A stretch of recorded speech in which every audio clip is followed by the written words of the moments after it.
From Riverfront Stadium, it's the New York Jets versus the Cincinnati Bengals. Brought to you by Bud Light. Everything else is just a light. By Mazda Cars and Trucks.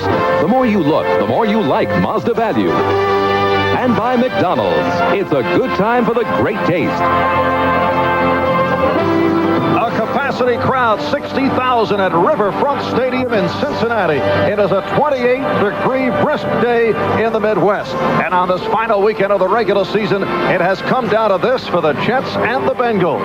The Bengals can clinch a wild card spot with a win today, but they would need a loss by Kansas City against Pittsburgh or a loss by New England tomorrow night against Miami. The Jets can clinch home field advantage for the wild card with a win today, and if New England loses to Miami tomorrow, no matter what happens today, the Jets win the AFC East. If New England wins, the Jets are the wild card. I don't know, sounds clear to me. Hi, everybody. Marv Albert along with Bob Greasy, and we have two clubs that have had schizophrenic seasons. They've had their ups and downs. The Jets at one point were 10-1. At one stretch, they won 9 in a row, but they've lost the last 4. And what has happened to quarterback Ken O'Brien? Well, Marv, I really think that O'Brien is a victim of his own successes. He carried this team the first 11 games of the year. He was the #1 passer in the NFL, not only this year, but also last year. I think what they need to do is get back to the old pulse of the offense, as Joe Walton had called Freeman McNeil. I think they need to run first to take some pressure off of O'Brien.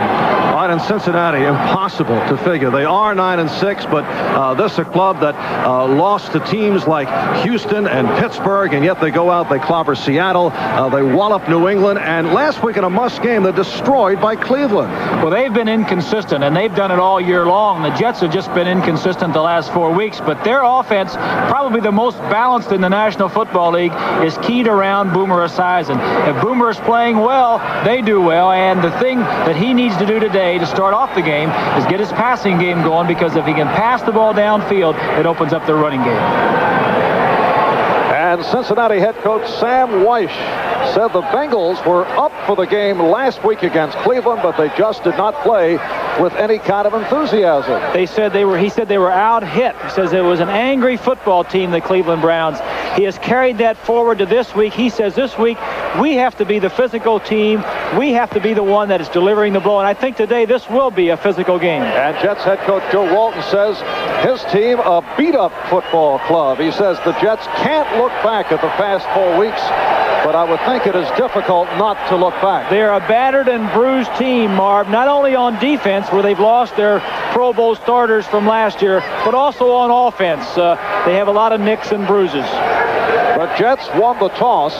They will receive. Last Saturday at home, the Jets lost to Pittsburgh 45-24. And the Jets, the first team in NFL history to qualify for a playoff berth immediately after losing 4 straight games. Certainly a dubious distinction. You look at the deep end as Jim Breach gets set to kick off to the combination of JoJo Townsell and Bobby Humphrey. Here is Humphrey out to the 10.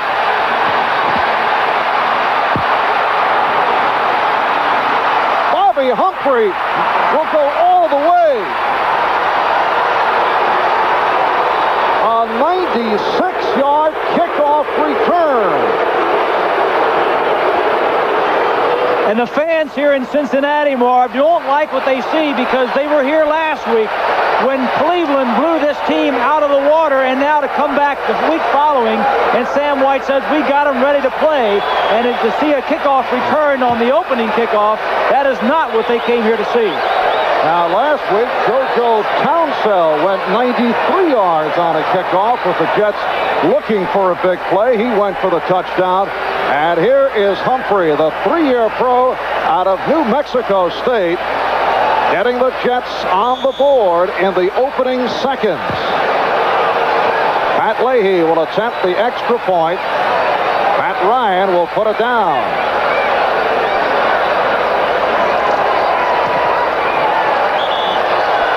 A stunning start at Riverfront as you hear the reaction from the crowd. Well, it's a big boost for the Jets. What the Bengals like to do is kick the ball to that corner of the end zone where you only have one way to return it. As you see, Humphrey Humphrey is going all the way across field where there's not a lot of Bengal defenders to come at him. He gets a couple of good blocks, and he knows he's going all the way for the touchdown. A good ploy by Larry Pasquale, the special teams coach for the Jets, to recognize it, try to get across the field where there weren't as many guys covering the kickoff.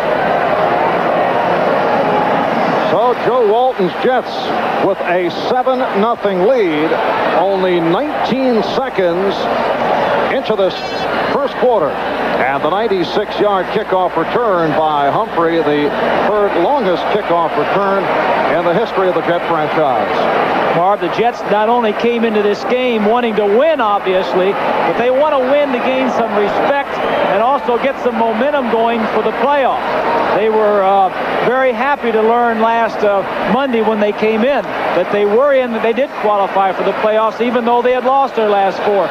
It was hard to tell how that would affect them.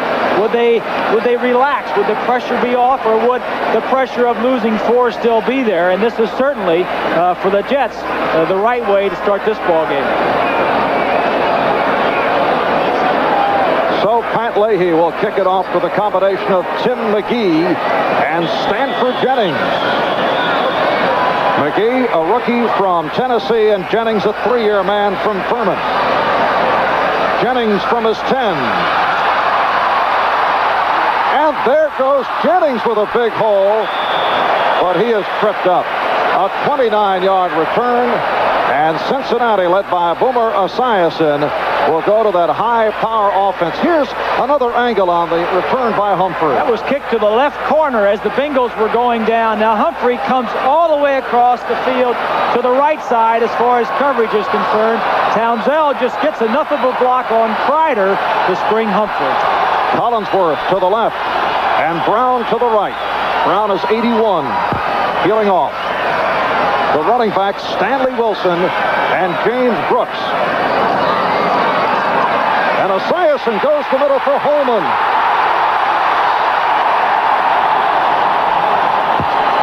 The tight end, Rodney Holman, for 31 yards on the reception, stopped by Harry Hamilton. We said in the opening that Esiason was going to set up the run with the pass. Weiss said earlier this week that they run better if they can get their passing game going. Obviously, they're getting it going pretty well, starting with the first play.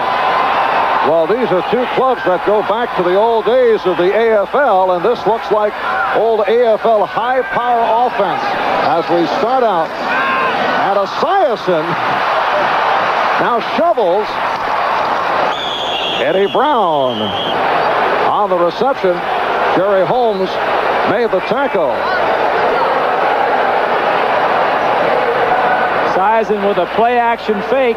Eddie Brown, the ball slips out of his hand. That happens, Marv, because of the weather conditions. The football is very hard and slippery. Like you said in the opening, it's about 28 degrees, but neither team seems to be into this game yet physically. A lot of missed tackles already. And Jerry Holmes shaken up. When we resume, a 2nd and 11 from the 31. A timeout has been taken. Take a look at the injury on that last play. Holmes has a hold of him, and then 3 or 4 Jet defenders are over. It looked to me like he may have hyperextended his knee, but the report that we get is it's his left shoulder or arm, and it seems to be he's doing all right on the sideline. Bobby Humphrey is in there taking his place. 2nd and 11 at the Jet 31.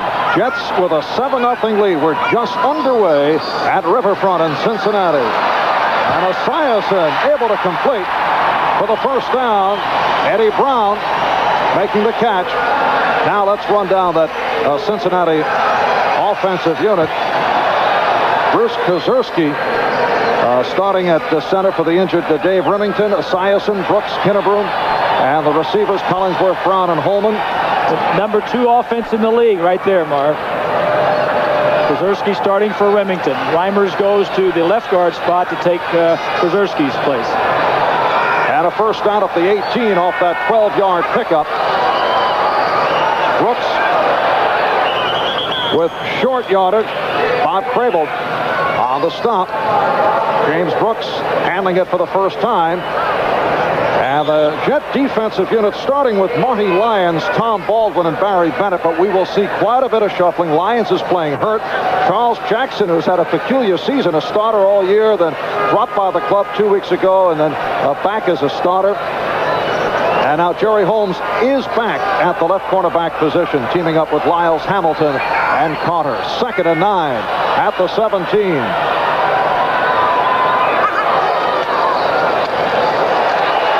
Wilson to the 10-yard line. So a 7-yard advance. Barry Bennett on the tackle. Both the left guard, Reimers, and Munoz are going to pull and get out in front. Wilson, who has had some big games of late, gets upfield as Miano, 36, brings him down. And the Bengals will go double tight end now. Eric Caddis, the rookie from Michigan, joining Rodney Holman. And the big guy, Larry Kinnebrew, in at fullback for a 3rd and 2 at the 10. And it is Kinnebrew for the first down. Larry Kinnebrew, who has been in and out of the Sam Weish doghouse, has been getting the playing time the last couple of weeks. Well, one of the reasons he's been in and out, as you'll see coming to the right side of the screen, Munger, 54, fills the hole, but Kinnebrew has the foot speed and he is nifty enough to move to the next hole and gets through there. The reason he's been in the doghouse, a little overweight, maybe eating himself out of a job. He's got his weight down a little bit the last few weeks, and he's playing much better. So he's a nifty 258 pounder. At least 258. 1st and goal at the 5. Brooks in motion. Wilson. They had him trapped, and he did lose a couple on the play. Stanley Wilson stopped by 55 Charles Jackson.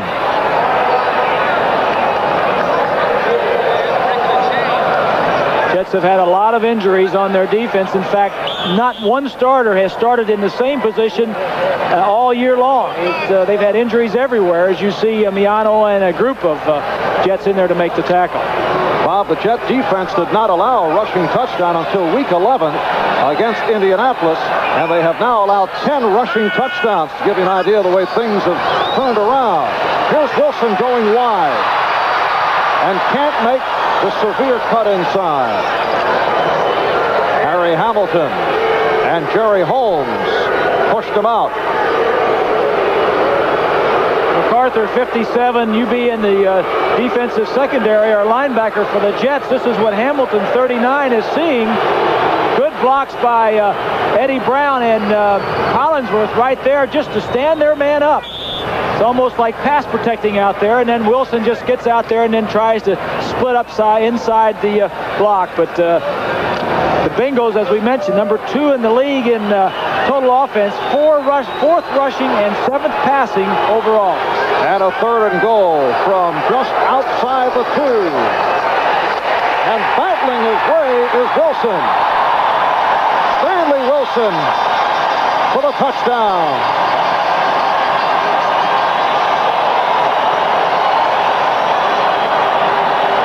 So the Bengals able to come right back in their first possession following that 96-yard kickoff return for the touchdown by Bobby Humphrey. And it was a key touchdown too, Marv, because as poor as they played last week, and to have the opening kickoff run back on you, to come back and answer that touchdown with your own touchdown, now you're back to where you were a few minutes ago, tied up. Steve Kreider holding for Jim Breach.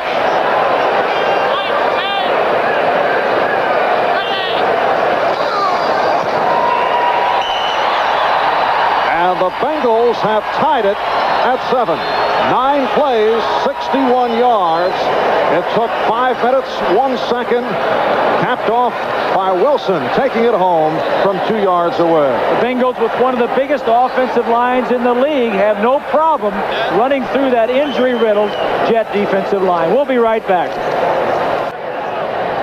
We'll be keeping you posted on that Kansas City-Pittsburgh game, along with all the scores around the NFL. Kansas City beats Pittsburgh. They clinch a wild card berth. If KC loses, they can clinch the wild card if Cincinnati loses. The Jets could tell you very clearly that Pittsburgh is probably one of the hottest teams in the NFL right now. It'd be a tough job for Kansas City to win that game. And Humphrey let it go out. Now you would think that Jim Breach would look to kick it away from Bobby Humphrey. Legal procedure, kick off out of bounds, re-kick, 5-yard penalty. They'll kick again. Well, let's take a look at this. We mentioned on the kickoff return, going to kick the ball to the right side. As you notice, the ball is on the right hash mark. He's kicking it to that corner to cut down on the return opportunities for the Jets.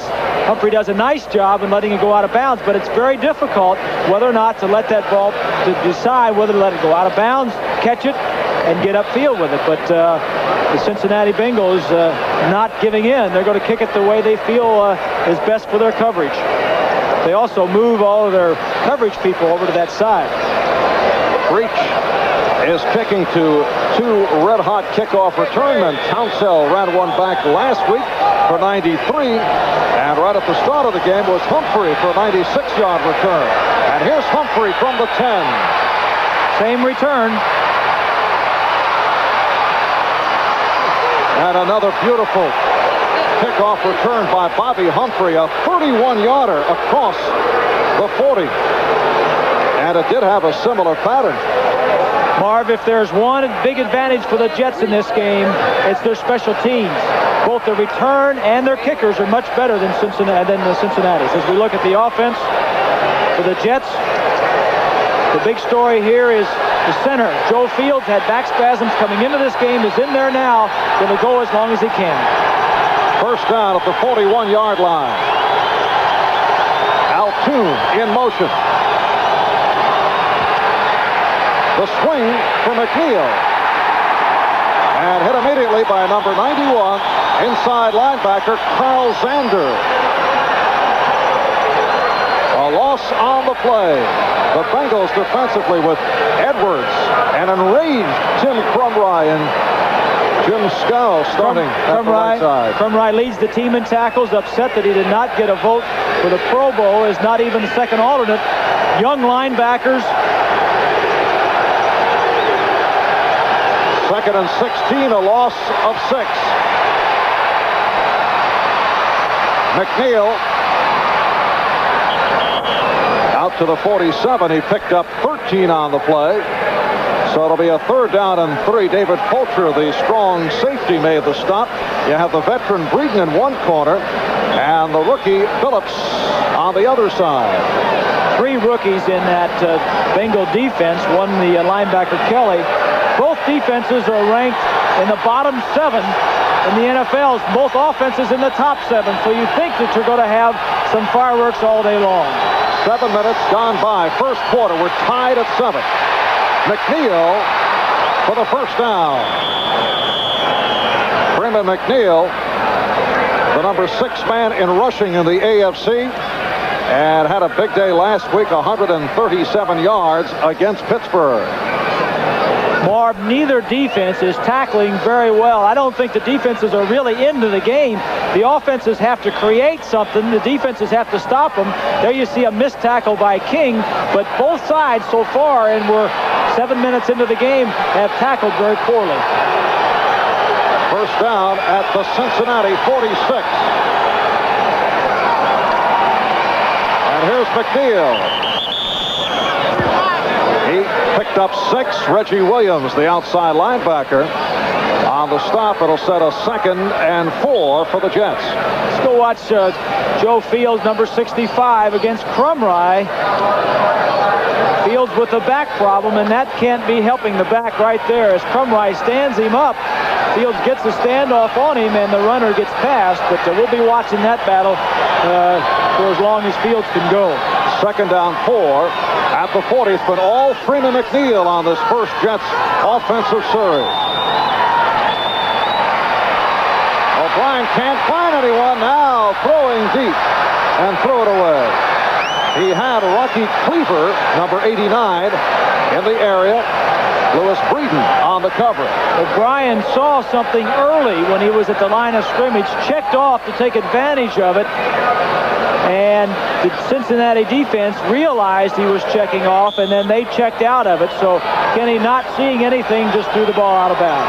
O'Brien, despite his recent troubles, is still ranked number 3 in the quarterback ratings in the NFL behind Marino and Kramer. And O'Brien throws sideline, and it dropped.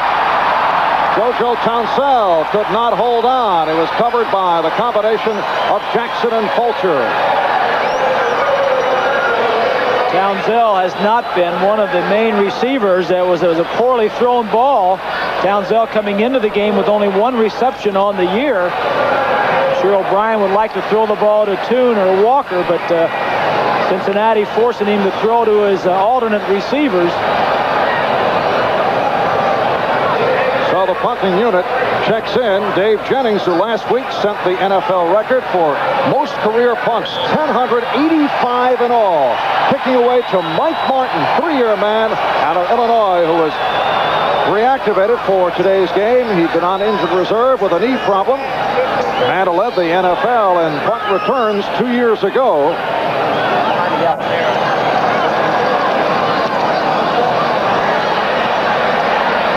And Martin calling the fair catch at the 12. 28-yard punt. Cincinnati will start up from deep in its own territory.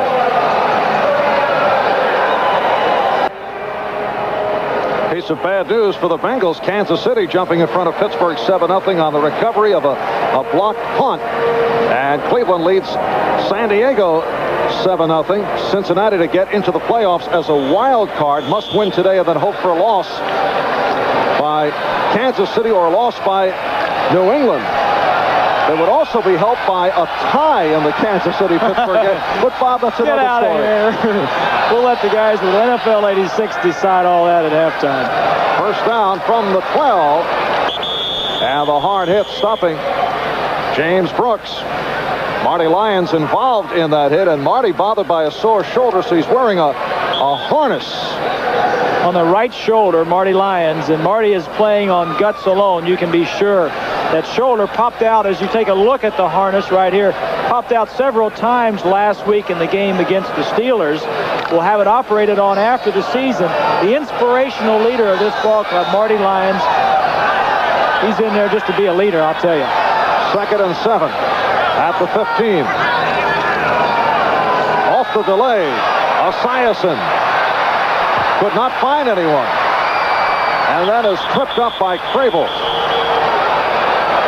Boomer looking down the left sideline and could not spot a receiver. And he's saying on the line, we're going to run another play. Cincinnati with their hurry-up offense that they will employ throughout the ball game at different times. Causes problems for the defense.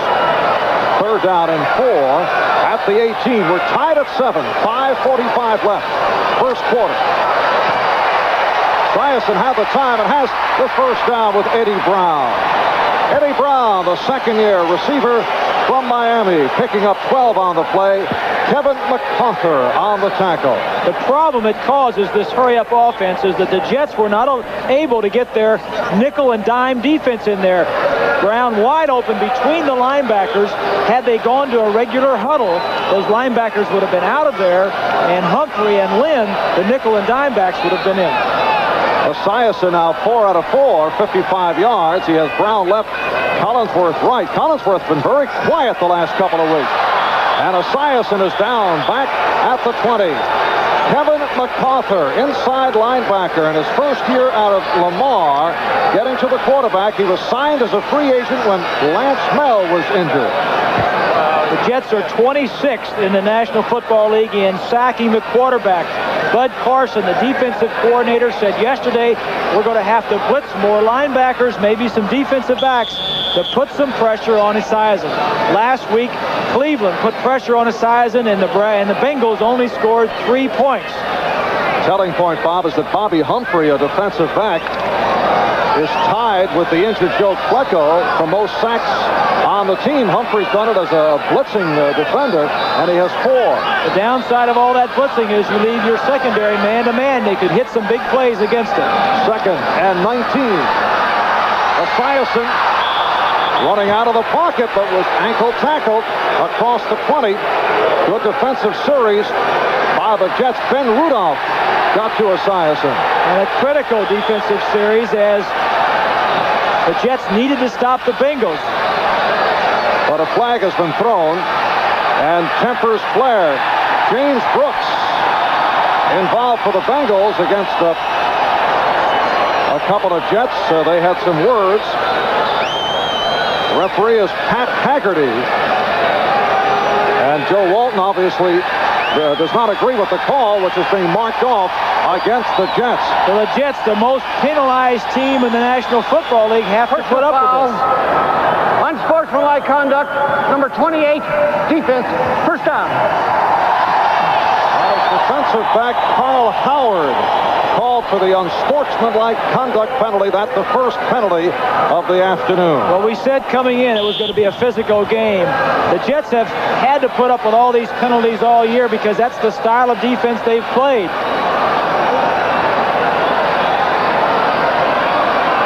Cincinnati first down at their 36-yard line. Brown comes in motion. Inside handoff to Brooks. And he picked up 3 on the play. Marty Lyons on the stop. Just under 4 minutes to go in this first quarter. And we're tied at 7. Kansas City in front of Pittsburgh 7-0. Cleveland is vying for home field advantage throughout the AFC playoff, and they are in front of the Chargers. They already have it, Marv. Because of the loss yesterday by Denver, Cleveland has the home field advantage throughout the playoffs, as long as they're in it. Second down and 7. And Lyles preventing Rodney Holman from picking up the first down.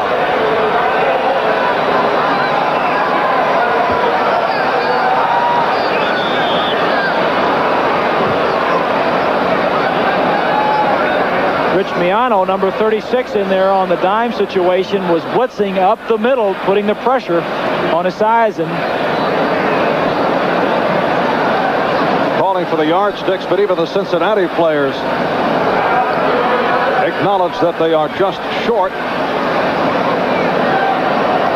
This game began in high-flying fashion. The 96-yard kickoff return by Bobby Humphrey, 19 seconds in.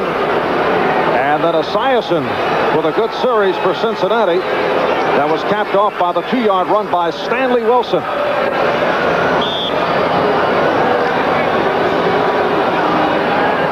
Third and inches.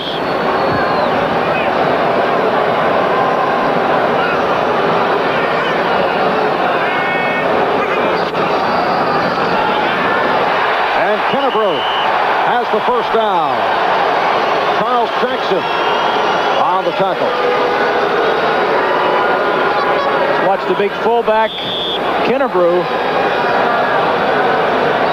You don't have to have much of a crease or an opening up there. He'll just push the entire pile over.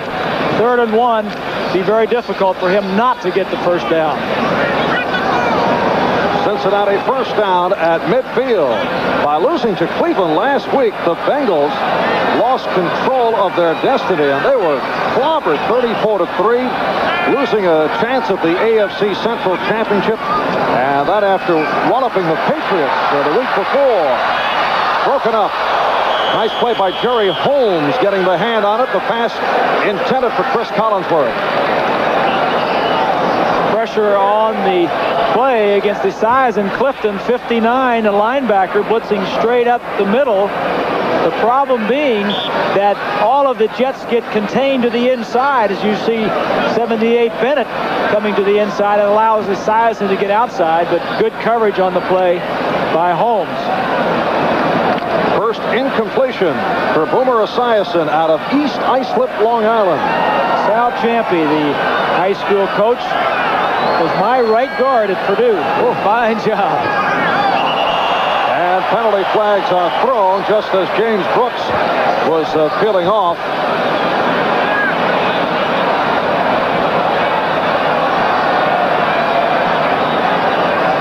It was Greasy and Ciampi. Yes, and leading Purdue to the Rose Bowl. Sal was not a very big man. Ball starts. Number 75, offense. But a lot of desire. He's about 5'10" and a tough little blocker, I want to tell you. I wonder what kind of a coach he was. Boomer says he was a good coach.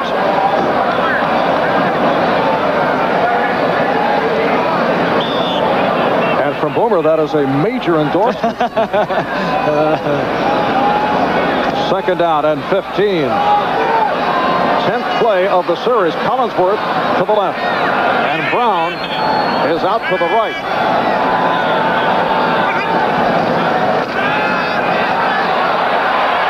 Esiason deep for Brown. It was overthrown as Brown was covered by Holmes. Well, it was Brown and Holmes one-on-one, Marv.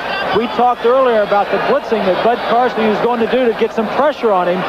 They were man-to-man, nobody else around, no help. The ball was just a little bit overthrown, and Brown knows that he had an opportunity gone by when he didn't catch that ball because there was no help in the middle of the field. He had man-to-man coverage. Could have had a reception and possibly a touchdown if he'd caught the football. And Esiason keeps going to Eddie Brown. Chris Collinsworth, held to one catch last week by the Browns, was not a target of Esiason 2 weeks ago against the Patriots. It's a 3rd and 15. Esiason with the tie, and again overthrows. Intended for James Brooks. Well, the Boo Birds come out, and rightfully so, because he just threw that ball high. There are times when it's not the quarterback's fault, but this time he overthrew him. Now, maybe Esiason thought he should have been deeper, but that ball just sails on him, just slipped out of his hand because he was wide open. And Esiason chatting with head coach Sam Weish. They've had their disagreements. Weish, former quarterback, knows what it's like to play in cool weather. The ball is a little slippery. It will slide out of your hands occasionally. Here's Jeff Hayes, who comes off a disastrous game last week against the Browns, looking to angle it. And a short kick. It is fumbled, and we'll wait for the teams to unravel. At first, the Bengals had a shot at it, but the Jets able to cover up. That's a 29-yard punt. Big loss for Cincinnati. They had that ball. They had 2 men right there, had an opportunity. That ball is never caught. That is a muff, not a fumble. 2 Cincinnati men right there. I think that's Brady 55 and Kelly 58. Now the ball comes out to the right, and the Jets get it back.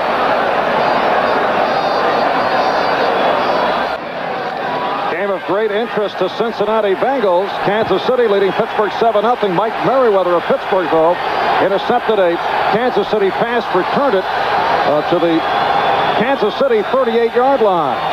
Kurt Sohn was able to recover that fumble. And McNeil stopped by Browner, Ross Browner, the right defensive end. And we'll keep you posted on those Kansas City-Pittsburgh scores as they come across. A reminder, we'll be selecting the Budweiser Most Valuable Player for today's game at the conclusion of the ball game. 2nd down and 9 as McNeil picked up the yard. The ball at the Jet 31. Marv Albert with Bob Greasy from Cincinnati. With 1:05 to go in this first quarter. We're tied at 7. Schuler peels off. And here's McNeil, who has not been able to unleash Emmanuel King on the stop. Bengals jumping around defensively. 79 as Browner, defensive lineman, was in an up position trying to mess up the blocking assignments for the Jets. Didn't happen. McNeil gets through the line of scrimmage in good shape, but number 90, King, comes in and makes the tackle from the offside. 3rd down 3 from the Jet 37. McNeil and Page are the running backs. And a spectacular interception by Ray Horton. So Ken O'Brien picked off by Ray Horton, 4-year man from Washington. Horton Horton is right here, Marv. The receiver is coming down and hooks to the outside. Horton will see it and come up and dive and make an interception. Ball is not well thrown. The receiver was not where O'Brien thought he was going to be. First interception of the season. They go to the no-huddle offense, wasting no time. Kennebrew coming out of the backfield is stopped. Jets responding well to the no-huddle, getting onto the field in position. Lester Lyles on the tackle of the big man, Larry Kennebrew. And that is the end of the first quarter. So it certainly was action-packed. The Jets and the Bengals tied at 7. We'll be back here in Riverfront in a moment. Go back and take a look at that interception. The receiver's going to come down and break to the outside. Horton is here. He's going to see the ball all the way. The ball was not well thrown as the receiver starts to the inside and then starts sliding out. Now the ball is thrown high into the outside. Horton with a great interception. Good field position for the Bengals as we take another angle. Plenty of protection. When a ball is that far off, Marv, either the receiver ran the wrong route or the quarterback read him wrong. And Horton's had problems as a punt return man in recent weeks. Able to come up with his first intercept of the season. Brooks, the ball carrier, stopped by Crable as we get underway in the second quarter. Tied at 7. Jets not doing much. Ball control to the Bengals, and they have a turnover and another no-huddle offense. Third down and 6 at the Jet 40.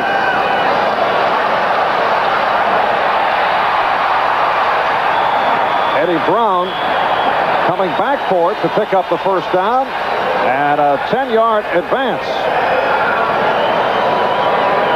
Brown with all that speed complements Collinsworth on the other side very well. This time sees the zone, just comes down and hooks in between the two linebackers and then runs away from Clifton and then gets upfield for a few extra yards.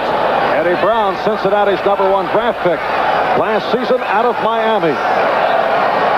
First down at the Jet 30. And Esiason able to complete, but it is right at the line of scrimmage for the tight end Holman. Lester Lyles, the strong safety right there. Kansas City maintaining that 7-0 lead. Pittsburgh not able to score. Philadelphia in front of Washington in the second quarter, trying to turn around that earlier meeting. And Cleveland leads San Diego in the second. Minnesota in front of New Orleans, and Atlanta over Detroit. Esiason, 8 of 11, 76 yards. Had his difficulties on that last series. Second and 10 at the 30. Kennebrew in motion. Here's Brooks. Brooks stopped at the 25-yard line by Harry Hamilton. James Brooks was hit by the flu this week. In fact, had a 103-degree temperature on Thursday. Only a 43-yard game against Cleveland last week to go over the 1,000-yard mark, but he's back in the Pro Bowl. Had a great day against the Patriots 2 weeks ago. Be interesting to see how long he can go today, too. He's got to be in a weakened condition. Third down and 5. Esiason with time. And a first down, completing to Collinsworth. Chris Collinsworth on the reception. Collinsworth is just going to be an outlet. He's going to go down to the inside. The man to the inside, Brooks, is the one they're trying to get the ball to. The coverage deep is there, so Esiason sees it and comes off to Collinsworth. Busy week for Chris Collinsworth. Just completed his first semester at the University of Cincinnati Law School and completed it with a late afternoon exam on Friday. He said, you won't know how happy I'll be this afternoon after that is over with. First down at the 16. And Kennebrew inside the 15. Bob Crable stacked them up. Bengals going with Bruce Krzyzewski at center for the injured Dave Remington. Out with bruised ribs, so Krzyzewski, who normally plays left guard, is at center with Bruce Reimers, a 3-year pro out of Iowa State, at the left guard position. Pro Bowl man Max Montoya at right guard. Another Pro Bowler, Anthony Munoz, at left tackle, and the right tackle is Brian Glados.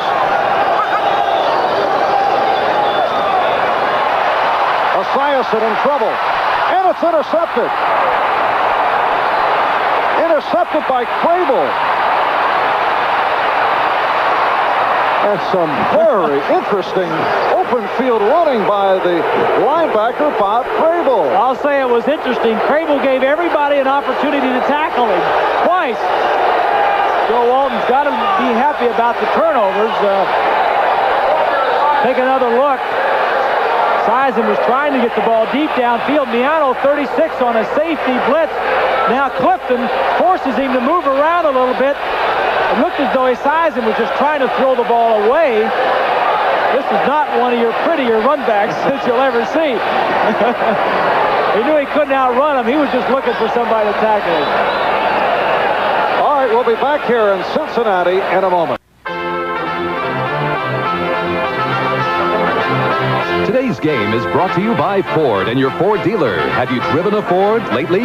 By the U.S. Army, a place to be all you can be. And by Stroh's and Stroh Light. Now you're talking good times, and Stroh's is spoken here.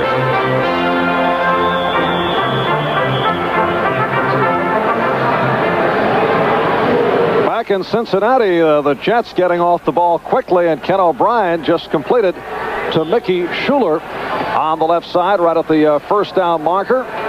3 minutes have gone by in the second quarter. We're tied at 7. The Jets taking over on the interception by Cincinnati product of Bob Crable. And it is a first down at the 45. Here's McNeil. Freeman McNeil with his best run of the day. Free safety Robert Jackson ran him out. A 19-yard pickup for McNeil. And here is some bad news for the Bengals. A Nick Lowry field goal from 46 yards away has provided Kansas City with a 10-0 lead over Pittsburgh. Kansas City needing that victory, and that would clinch a wild card playoff berth. First down for the Jets at the Cincinnati 26. McNeil, the lone deep back. Sohn in motion. McNeil to the 25, picked up a yard. Eddie Edwards on the stop. This is a game that opened up with Bobby Humphrey on a 96-yard kickoff return to give the Jets a 7-0 lead. Then Cincinnati on its first possession able to drive downfield off a lengthy possession that was capped off by Stanley Wilson taking it home from 2 yards away to tie it at 7. Second down at 8. 89, Cleaver in motion. And O'Brien running toward the first down marker. Could not find anyone. So O'Brien took off. Early in the season, Marv, when O'Brien was playing so well, first 11 games, they were 10-1 as we look at the ticker. Seemed like all the plays were the right plays at the right time. Both wide receivers, Toon and Walker, had 20 touchdowns.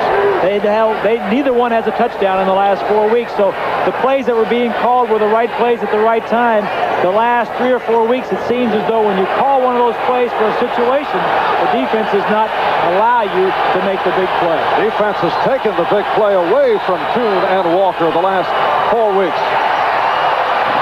The pitch back from Page, and that one did not work with Cleaver in the end zone. That's exactly what we're talking about right here. The Jets, in their film study during the week, had set this up that in this area of the field, the flea flicker might work, so they give it to Page to try and pull up the secondary. Page gets it back there. Now, the receiver has an option, goes to the left instead of going to the right. O'Brien just threw it out of the end zone. And Cleaver was open in the end zone. Well, he wasn't really that open. The ball was overthrown, and then they all come open. That's what they used to tell me. I'd throw the ball to the right, and all the guys on the left come back and say, hey, I was open. A 35-yard attempt by Leahy, and it's a fake. Here's Pat Ryan, and he has the first down. So Joe Walton going to the gadget play consecutively. And I think it's a good call. It's 4th and 1. It's a short. He had a pass play on. If you didn't make the pass, you can always run it in, as we see the Cincinnati Bengals going for the fake. Ryan took a shot in the chin, and then Ryan gets out and makes the first down. But Leahy with a shot to the chin by Horton as Ryan, the veteran quarterback, gets his hat back on. 11-yard run, first and goal from the 7. McNeil working his way in for the touchdown. Just a great piece of running right there by McNeil. Doing a little shake and bake of his own. Freeman McNeil with some beautiful running to give the Jets the 13-7 lead. This is a big touchdown for the Jets, coming off of the fake field goal by Walton. Look at this move right here. He puts on Breeden to get into the end zone. And he scored his 5th touchdown of the season. And now Ryan will put it down for Leahy.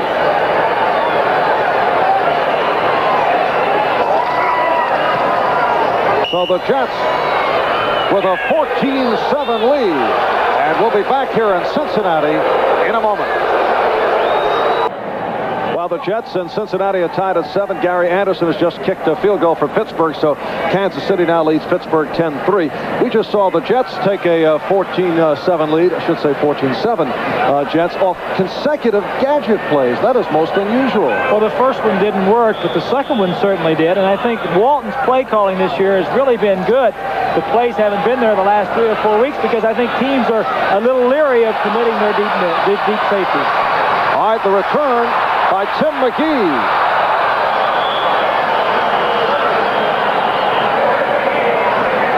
Tim McGee, the rookie from Tennessee, who is the second best kickoff return man in the AFC, took it 25 yards. And Sam Weish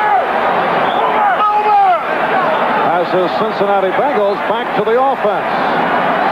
Ken Anderson there on the left in the stocking cap, signaling the plays into Esiason. 6 minutes gone by, second quarter. The Jets 14 and the Bengals 7. Here's James Brooks. Brooks with the acceleration for the first down. Chased out by Kevin MacArthur. A 13-yard run by Brooks. Brooks having a great year, off to the Pro Bowl for the first time in his career, gets around in and just outruns a bunch of the Jets as MacArthur runs him out of bounds.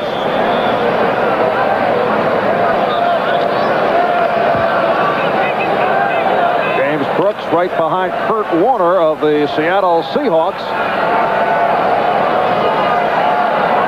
And a first down at the 46-yard line. Try to follow Wilson. Looks to be some confusion there. And he is hit by Clifton. Kyle Clifton in his 3rd year out of Texas Christian. With Lance Mell injured, he moved from right to left linebacker. Calls the defensive signals. And is among the linebacking core of Jackson, MacArthur, and Crable. Excuse me, Marv. I was just going to say Clifton is really having a good year with all of the personnel changes in there. He has been the one man that has really solidified the entire defense. Second down and 12. The tight end, Holman. Rodney Holman stopped by Harry Hamilton. A 30-yard pass play. The tight end is right here. He's going to come off the line of scrimmage and break to the outside. Now look at the secondary. It's all man-to-man coverage. He breaks to the inside. The coverage is there. Ball's a little bit underthrown, but he comes back for the reception. And for Holman, his 4th catch of the day.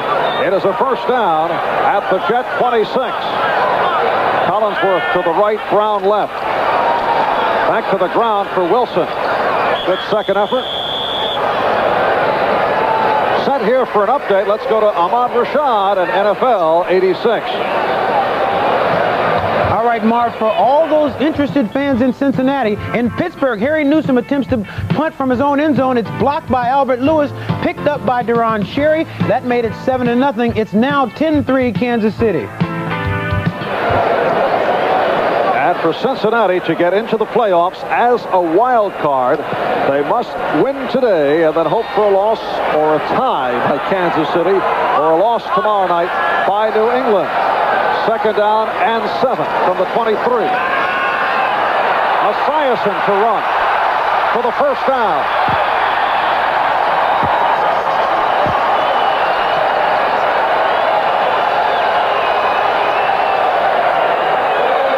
A 10-yard gain for Boomer Esiason. And seconds ago, it's Kansas City with another touchdown on a 97-yard kickoff return by Boyce Green for a 17-3 Kansas City lead. That is 2 special team touchdowns for Kansas City. 2 big plays by their special teams unit. Cincinnati first down at the 12. Collinsworth, touchdown. Beautifully executed to beat Russell Potter.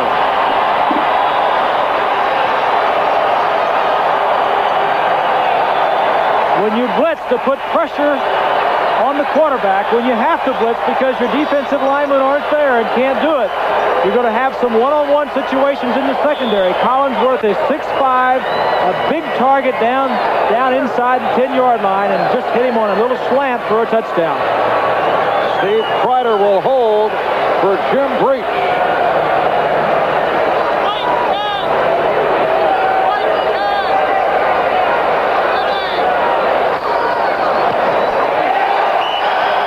And Breach has tied it at 14 with 6.5 to go. First half. Let's go back and take a look at that touchdown. Now here's Hamilton. Now he's the free safety. He normally helps in the middle of the field. He's going over to our right. Esiason's going to throw the ball over to his left. When this happens, it's a blitz situation. He's moving over to cover the tight end. Esiason sees it, and Collinsworth gets inside of Carter. Now Carter should have been inside to take away the middle, but he wasn't there. And the kickoff return by Bobby Humphrey. Flag is thrown as Humphrey battles his way across the 35-yard line. And while they sort out this penalty, let's check back with that old trickster back at NFL 86, Ahmad Rashad. Illegal use of the hand, number 58. You just mentioned this play, but Bobby Humphrey of the Jets is not the only one returning kicks for touchdown. Here, Boyce Green takes the kickoff and goes 97 yards for the score. Kansas City leads 17-3. Not good news for Bengal fans. All right, Ahmad, and the penalty on the kickoff return called on the Jets, so they move it back to the 20-yard line. That Cincinnati drive, 6 plays, 67 yards within 2 minutes, 35 seconds. Capped off by the 12-yard pass from Esiason to Collinsworth. The Jets from their 20. Kenny O'Brien as quarterback. Freeman McNeil and Tony Page, the running back. McNeil out to the 23. Stopped by Tim Crumry. Talking about Crumry earlier, that he says he is very upset that he did not make the Pro Bowl, and said he might take it out today on the Jets. Of course, the Jets have other ideas. Crumry also says he plays with controlled fury. Some say you broadcast in that matter, Bob.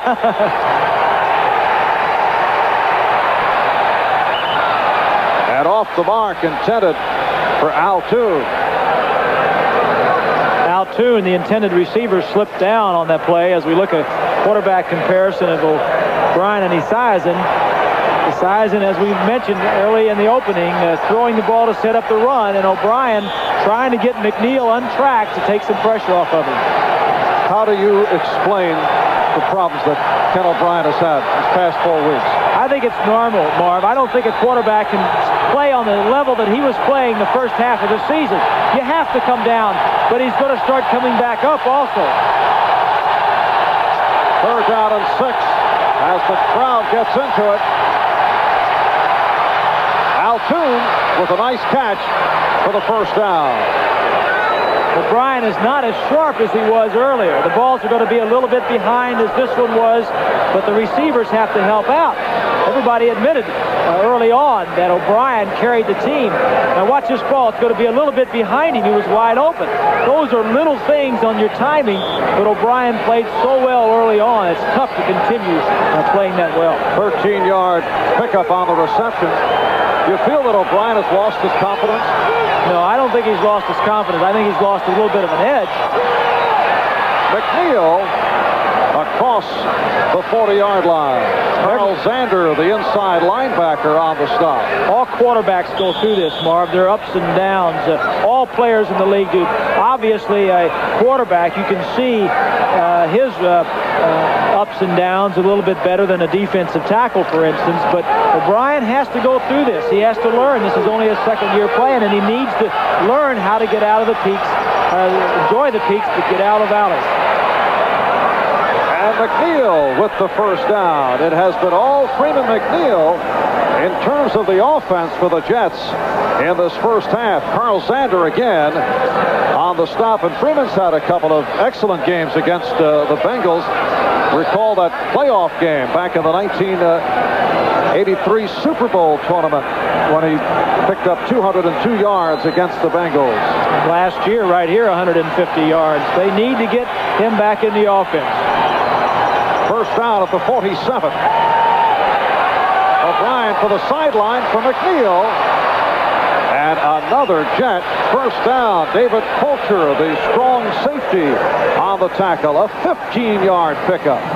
One of the things that Joe Walton was talking about yesterday was throwing the ball short early in the game, maybe to get the entire offense running in the right direction, get everybody's confidence going. He said against San Francisco, he tried to throw the ball deep downfield a little bit too early. I think O'Brien missed his first 10 or 11 passes. Today, he wants to get everybody going early in the game. First down at the Cincinnati 47. Cleaver, 89, in motion. O'Brien with the time and goes short for the tight end Schuler. Could not find anyone downfield, and Zander with the wraps on Mickey Schuler, who will represent the Jets in the Pro Bowl. Update on the Kansas City-Pittsburgh game. It is now second quarter. Gary Anderson connected on a 31-yard field goal. And it is now 17-6, Kansas City.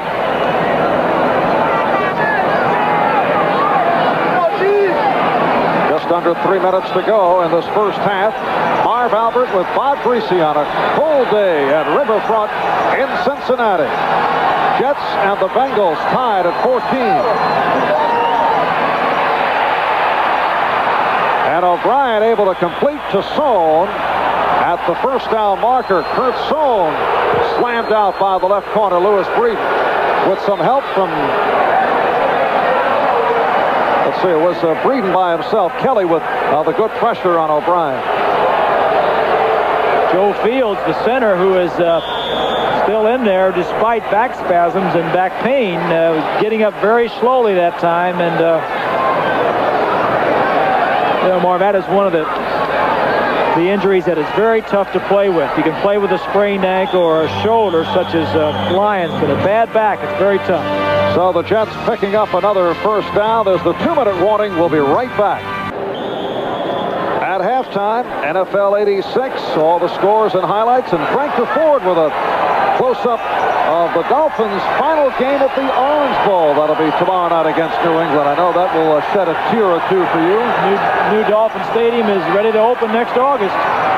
First down from the 27. O'Brien goes end zone. And let's see, he is out of the end zone. So it is incomplete. Al Toon was beyond the end zone. O'Brien was looking around to throw the ball other places, and then really saw Toon down late and threw the ball a little bit too late. Let's see. There's 1 foot. No, he got the other foot out of bounds, and there was a question as to whether or not he had control of the football. So O'Brien just throwing that ball a little bit too late, but there was good coverage on the play. Second and 10 from the 27. We're tied at 14. A minute and 50 to go. First half. Nice catch by Toon. So Altoon with some good control off the fingertips. Picked up 12 and a first down. Toon is the outlet. He's coming across. Now O'Brien would rather look downfield, but they had a blitz on. No linebackers in the middle. Toon can't get away from 3 of them, so he just takes the easy way and gets down. David Fulcher with the stop. A timeout has been called. We'll be right back. Back in Cincinnati, the Jets. First down at the Cincinnati 15-yard line. 11th play of the drive. We're tied at 14. A minute and 35 to go. First half. And O'Brien, incomplete. Intended for Toon. Breeden on the coverage. O'Brien took a lot of time at the line of scrimmage, Marv. I'm sure he was checking off. They may have had a run called and then saw what he liked and he checked off to a pass.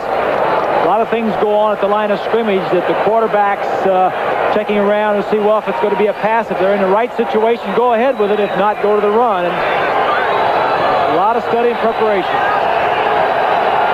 Walker left, Toon right. 2nd and 10 at the 15.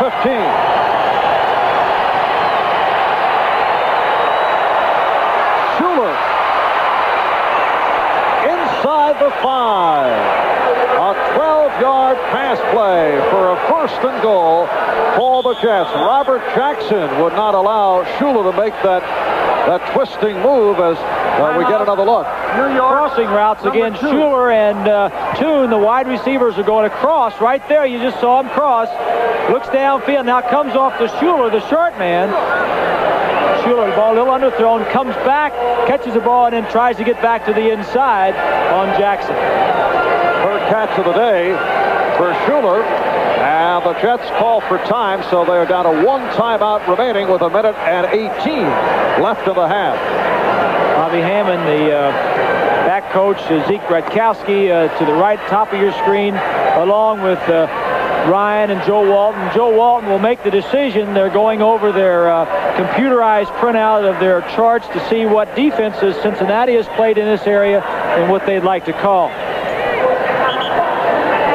O'Brien is 9 for 16, 78 yards. Cincinnati Bengal head coach Sam Weish, who was a walk-on quarterback at Furman, made it to the NFL as a perennial backup with 5 different clubs, including the Cincinnati Bengals. Had a lot of good ideas. The youngest head coach in the National Football League, and certainly the one with a lot of ideas. No huddle offense, a lot of other things he does. 1st and goal from the 3. Altoon, the intended receiver, who was covered by David Fulcher. Check that, Ronnie Cleaver, the intended receiver. And you can see it was good coverage as O'Brien is still down. The hit by Reggie Williams. Number 26, defense. And also a penalty flag thrown. Defensive holding on 26. That's Kemp. Bobby Kemp. Means a half the distance and a first down for the Jets. Defensive holding. Defense. First down. That is defensive back Bobby Kemp. 6-year man out of California Fullerton. So it will be a 1st and goal from about 1.5 yards away. 1 minute 13 left in this first half. Tony Page cutting inside and stopped.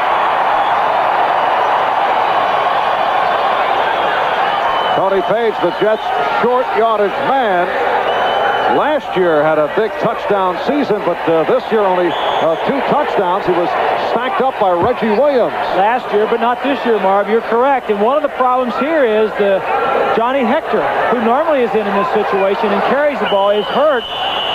Page normally the blocker. McNeil and Page are in there now, and this is tough yardage for McNeil. Timeout. Cincinnati, number 1. Cincinnati calls for time. So they have 2 left. The Jets have 1 remaining with 42 seconds left. Second quarter. Go back and take a look at the last play. Page has to bounce to the outside as Bingham 64 goes around him. Now Page doesn't have the speed to get out and around there. He's a tough inside runner, and this play could have gone inside or out. And when the Bengals had good defense, they bounced it to the outside, but not having Hector in these short yardage situations is hurting the Jets. Reggie Williams shaken up on that last play when he put the pop on Ken O'Brien.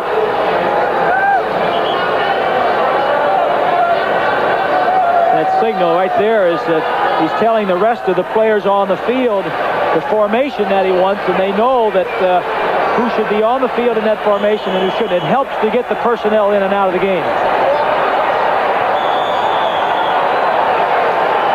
And now Reggie Williams checks back in off this defensive alignment. 2nd and goal from the 2.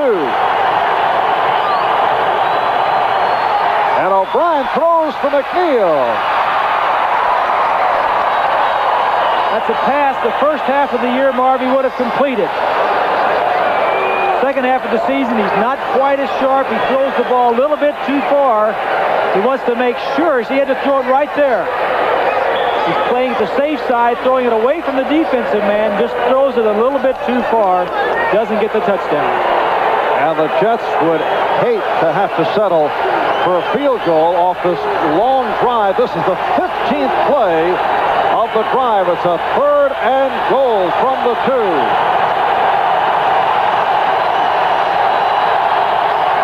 McNeil, big opening for the touchdown. Good call offensively.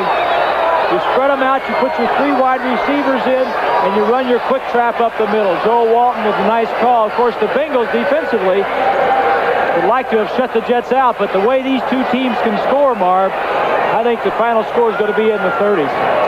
Freeman McNeil with a 2nd touchdown of the game, number 6 on the season, with 34 seconds remaining in this first half. So Pat Leahy will attempt the extra point. The Jets now lead at 20-14. 15 plays, 80 yards. They controlled the ball for 6 minutes and 5 seconds. And the Jets now lead it by the score of 21-14. Go back and take another look. 63, I think, is Banker. I think that was him coming around. Yeah, Banker gets a good block, leads him. If Banker can fit through the hole, you know McNeil can fit through there. Walton watching from the sideline.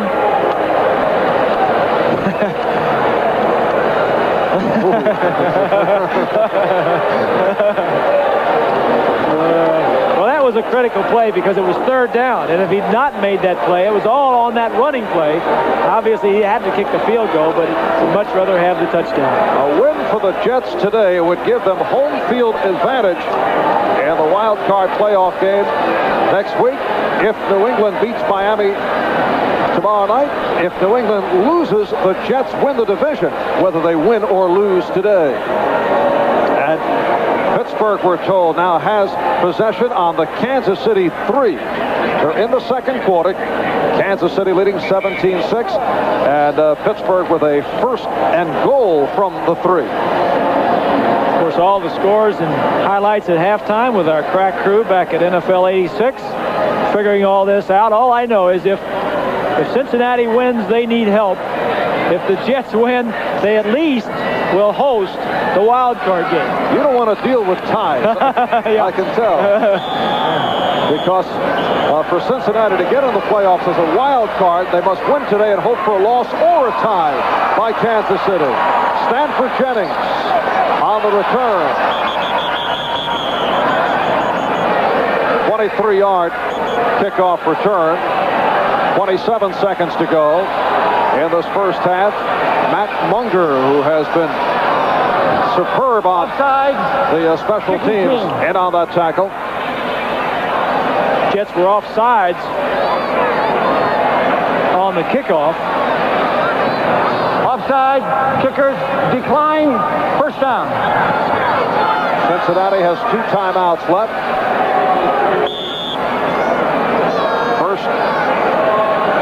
First and 10 from the 30-yard line. Esiason in his third season out of Maryland.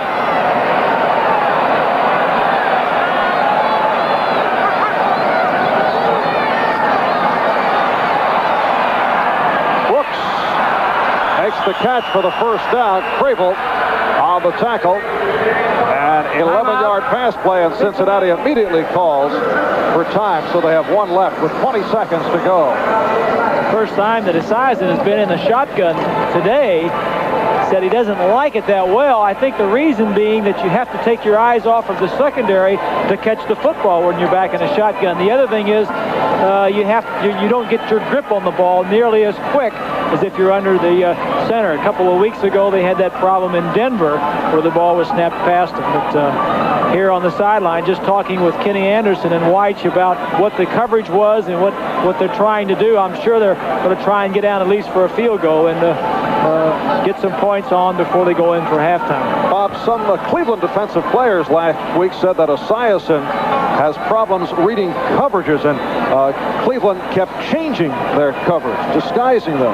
Well, I don't think they did anything that they weren't expecting. I think maybe at the times they played him, it was a little bit different. But I think Esiason has seen a lot of the coverage. Of course, defensive guys are always going to talk that way once they've stopped an offensive team. And when you stop the Bengals with 3 points, I guess you can crow a little bit. You say with scorn in your voice. Those defensive guys, huh? You know I'm an offensive player, right?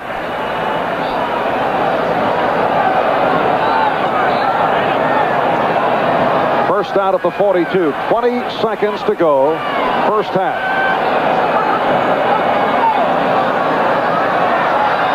And Esiason fires. Beautiful catch by McGee. Cincinnati has one timeout left. 32-yard play with 10 seconds remaining. Carl Howard on the tackle. Jets are in man coverage, some kind of man coverage. I'm surprised they would do that. And the underneath people, Humphrey and Crable, were all tied in man-to-man. They should have just dropped back in zone, had good vision.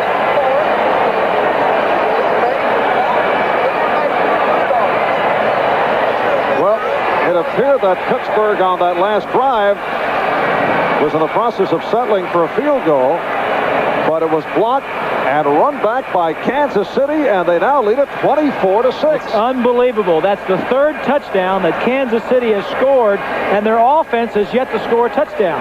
It's all special team touchdowns. And now Jim Breach checks in to attempt what should be in the area of a 42-yard field goal. And Jim Breach has had his problems this season. Last week he hit from 23 yards on his only attempt, but he is 16 for 31 on the season. That's the worst field goal percentage in the NFL. This is about a 43-yard attempt with the Jets up by 7. Ryder will put it down.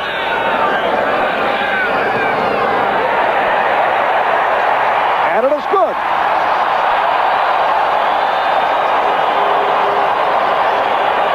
So Breach, who has not been noted as a long-distance specialist, usually more on the reliable side, is able to hit from deep. A 43-yard field goal, and the Jets now lead the Bengals 21-17.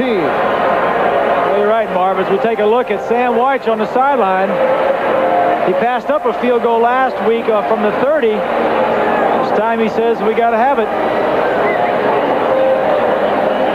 Interesting. We're talking about the Pittsburgh score with Kansas City, how Kansas City continues to score on special teams and how poor the kickers for the Bengals have been. Their punter is 27th in the league. Their kicker, place kicker, is 28th in the league. It's tough to win when you don't have good play from your special teams. Well-executed drive by Boomer Esiason to get the Bengals downfield in a hurry. 3 plays, 44 yards to set up for the field goal. I think it was a big mistake on the Jets' part, not just to sit back in deep zones and have their linebackers drop back and have them throw the ball in front of you. That time, the Jet linebackers were fooling around, and the ball was thrown over their heads, and they got a big completion that got them down in the field goal range. 5 seconds to go in the half, and Breach getting set to kick it. Line drives it.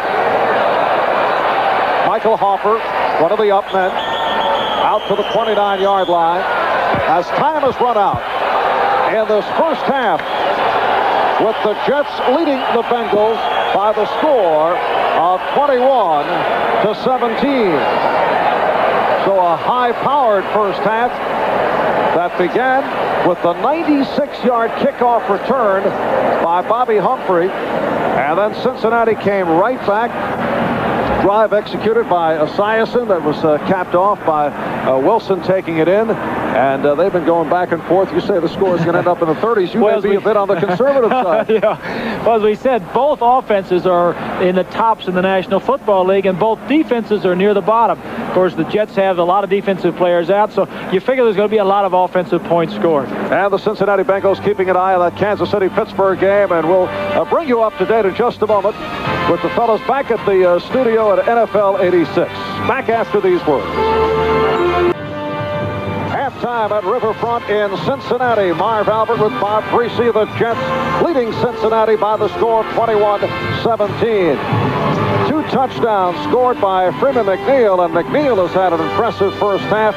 A game that began with the 96-yard kickoff return by Bobby Humphrey. The Bengals came back, then a 6-yard run by McNeil gave the Jets a 14-7 lead. Esiason to Collinsworth tied it at 14 on a 12-yard pass play. McNeil ran it in from 2 yards away for a 21-14 lead. And then Breach with the 43-yard field goal. So at halftime, a 21-17 Jet lead. Now let's go to Bob Costas at NFL 86.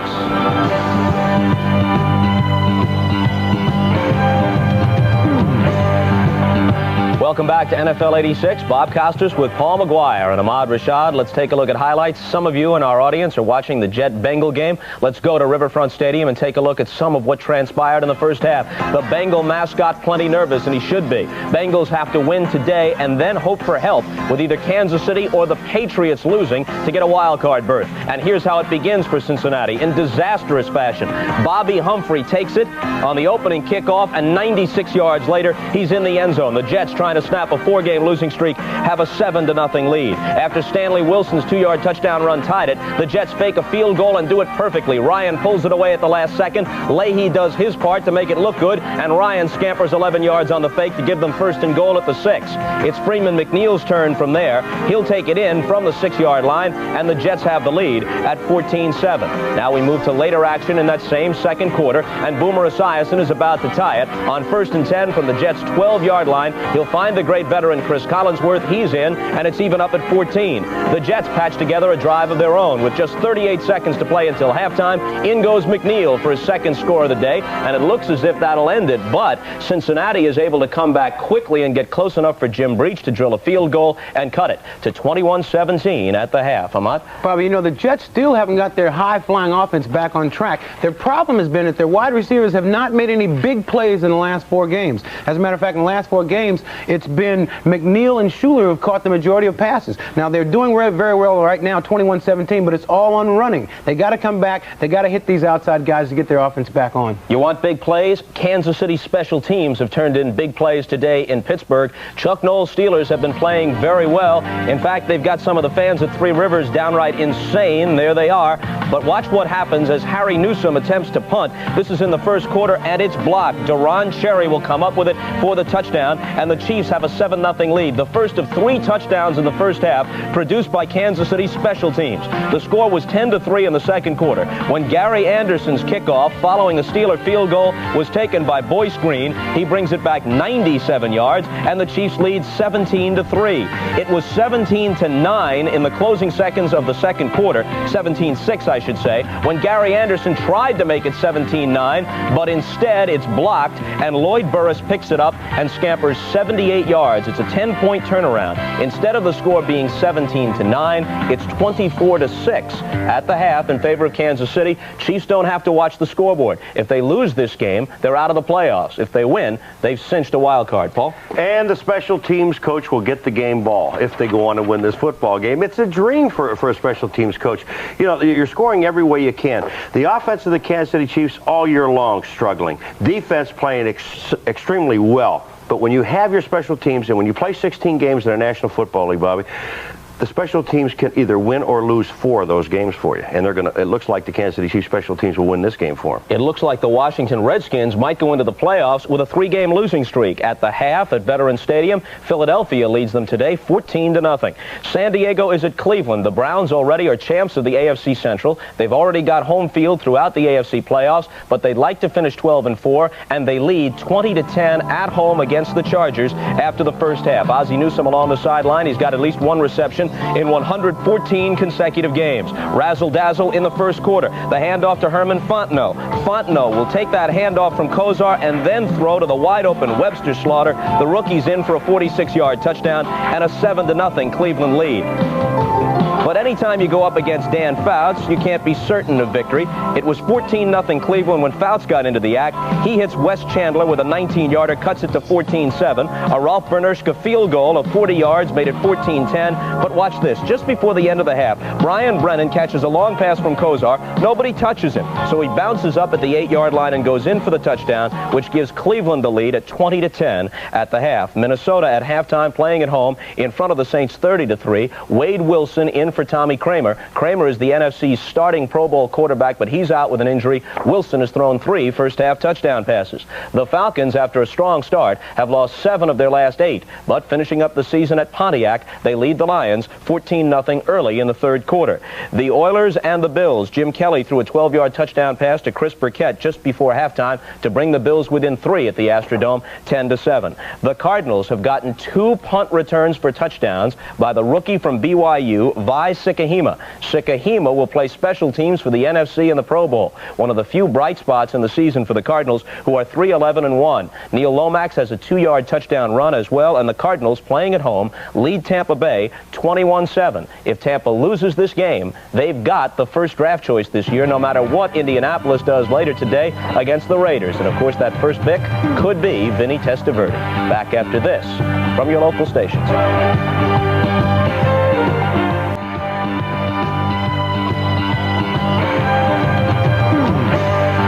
Welcome back to NFL 86.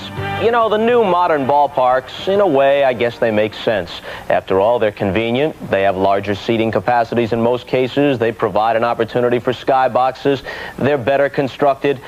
But the old ballparks, the ones with tradition and character, well, they have something no modern facility can ever have. Down in the Orange Bowl, here's Frank DeFord. Old baseball stadiums can be so distinct in their peculiar geometry that we can always visualize them perfectly. Wrigley Field, Fenway Park, Yankee Stadium. But old football stadiums, horseshoes, all of them, bowls. The trouble with football stadiums is that they're all shaped like footballs. So football bowls aren't remembered so much for their own personality as by strictly what happened within the sideline stripes. How many of you can even remember where the most important game in pro football history was played? Well, it was 2 teams from up north, but it was right here, the Orange Bowl. Can you call up the morning star of your memory? January 12, 1969, Jets 16, Colts 7. Thank you, Matt Snell. Thank you, Jerry Philbin. Thank you, Broadway Joe. Don Shula was a coach in that game, Super Bowl III. Of course, on that occasion, he was the losing coach with Baltimore. He's come back to squeeze a lot of juice out of this big old orange, though. The only undefeated NFL team there ever was, the Dolphins in 1972. And that was Shula's team. Greasy and Warfield, Zonka and Kick. The guys with no names on defense. Only a handful of you watching, though, will recall that the Dolphins weren't the first professional team to use this as a home team.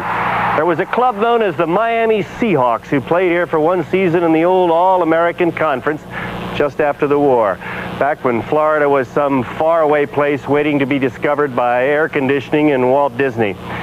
Actually, the Orange Bowl itself was created in the early years of the Depression as a gimmick to lure Yankee dollars down to Miami over New Year's. The first construction in 1935 was an 8,000-seat saucer made out of lumber left over from an American Legion convention. Then they brought in period northern powerhouses like Bucknell and Manhattan to play the old Suntan U, University of Miami. Luckily, the Orange Bowl parade was better than the games And by the end of the 1930s, capacity was up to 38,000. Then they tore down the wooden bowl, built it back up of metal, and at last double-decked it in 1948.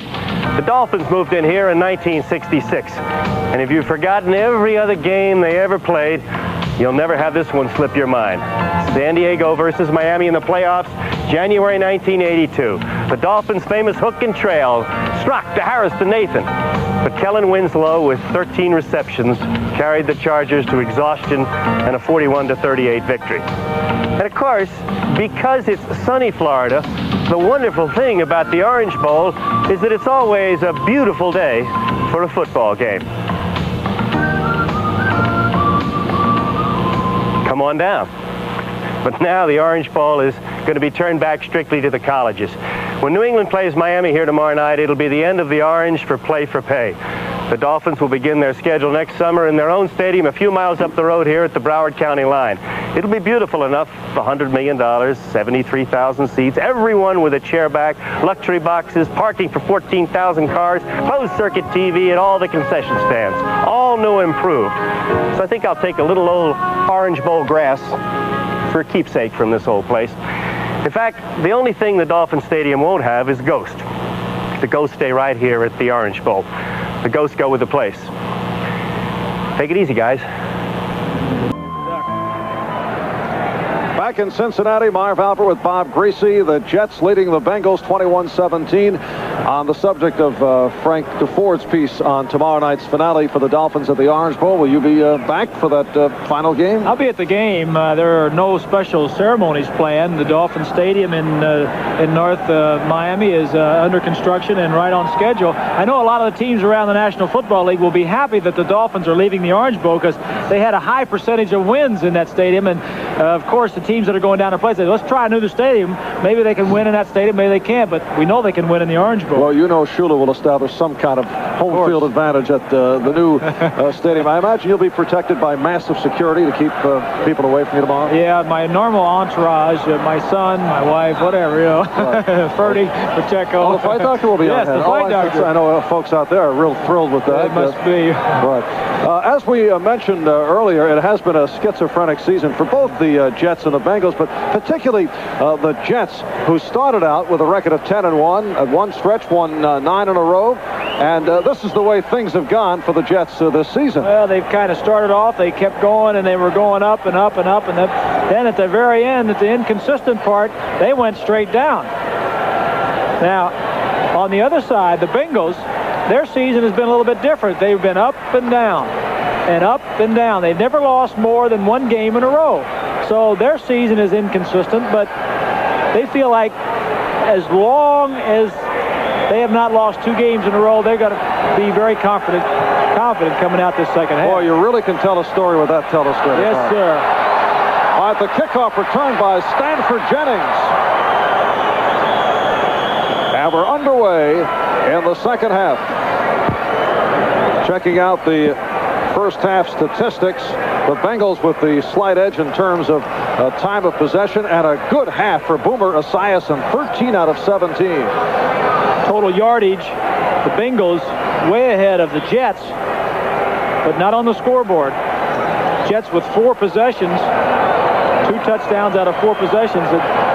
Both offensive teams have kept the ball when they've had it. And the Bengals first down from their 29-yard line. James Brooks. So the gyrations of Brooks.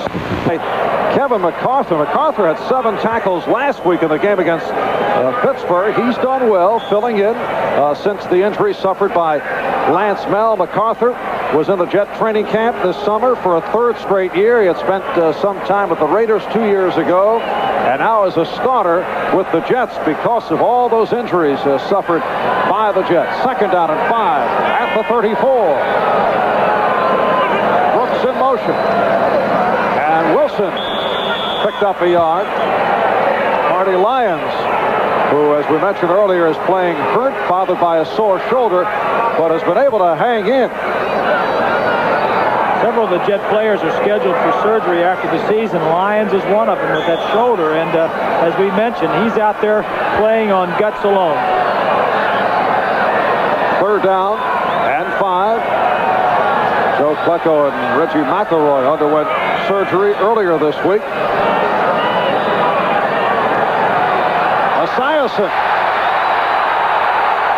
Esiason found the room and has a first down and some more. A 23-yard run by the Boomer.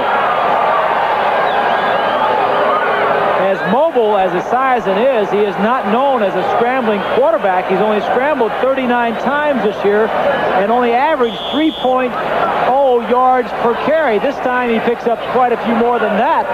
Man-to-man coverage in the secondary. All the linebackers were running over, covering their people, and nobody left to cover Esiason. And Esiason has run for 37 yards today on 3 carries. First down at the Jet 43. Brooks inside the 40. Charles Jackson, the outside linebacker, number 55, on the tackle.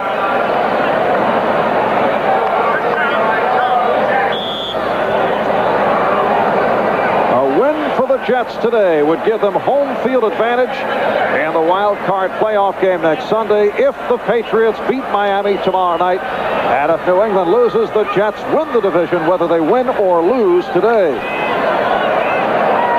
And of course, from the Jet point of view, they would want the victory. You don't want to go into the playoffs losers of 5 in a row. 2nd and 6. Wilson to the 45-yard line. It'll set up a 3rd down and 2. The Jets go into the playoffs, Marv, if they lose this game, losing 5 in a row. I don't think there's anybody that's going to give them much of a chance of going any further than the first game in the playoffs. They need to get some confidence, and they need some respect coming out of this game here today. And Cincinnati is a tough football team to beat in this ballpark. They are playing well. They're not playing like they did last week against Cleveland. Their offense is moving, and they'll be a tough team to beat. And the Bengals, as you saw, have been very proficient in 3rd down situations, in contrast to last week against the Cleveland Browns. But no proficiency here as Lester Lyle stops Larry Kinnebrew. Last week it was just about in this area of the field that Sam White went for it on 4th down. Now it's too far for Breach to kick for the field goal. And if you punt the ball and you punt it into the end zone, you're only going to gain close to 13, 14 yards down to the 20-yard line. Let's take another look as the big Kinnebrew is stopped. And then 3 Jets hang on. And Lester Lyle's a big, strong safety at 6'3", 218, stopping Larry Kinnebrew. And it's a 4th down and 1. 3.5 minutes in, 3rd quarter, play action, and Esiason in trouble. He was holding. Able to complete to the tight end, Holman, for the touchdown.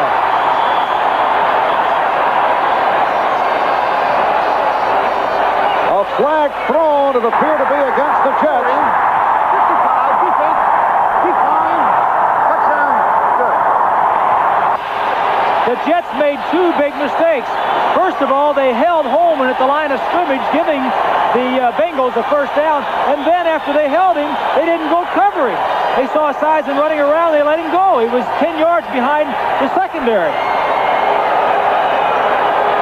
Play action fake.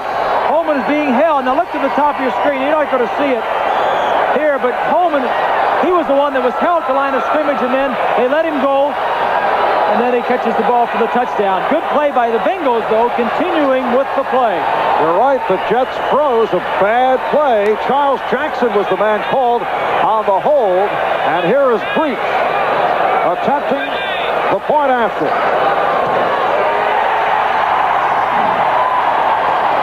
So the Bengals move back on top of the Jets by 3.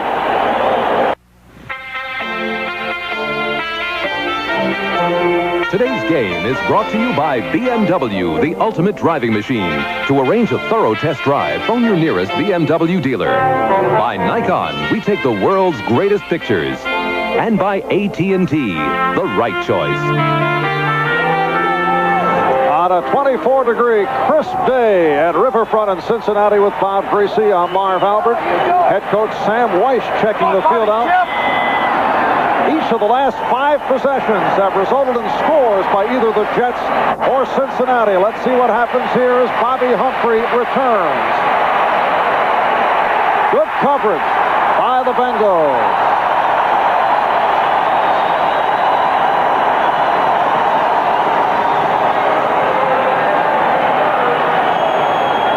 Let's go back and take a look. See if we can see the holding call right there. Now 55 is Jackson.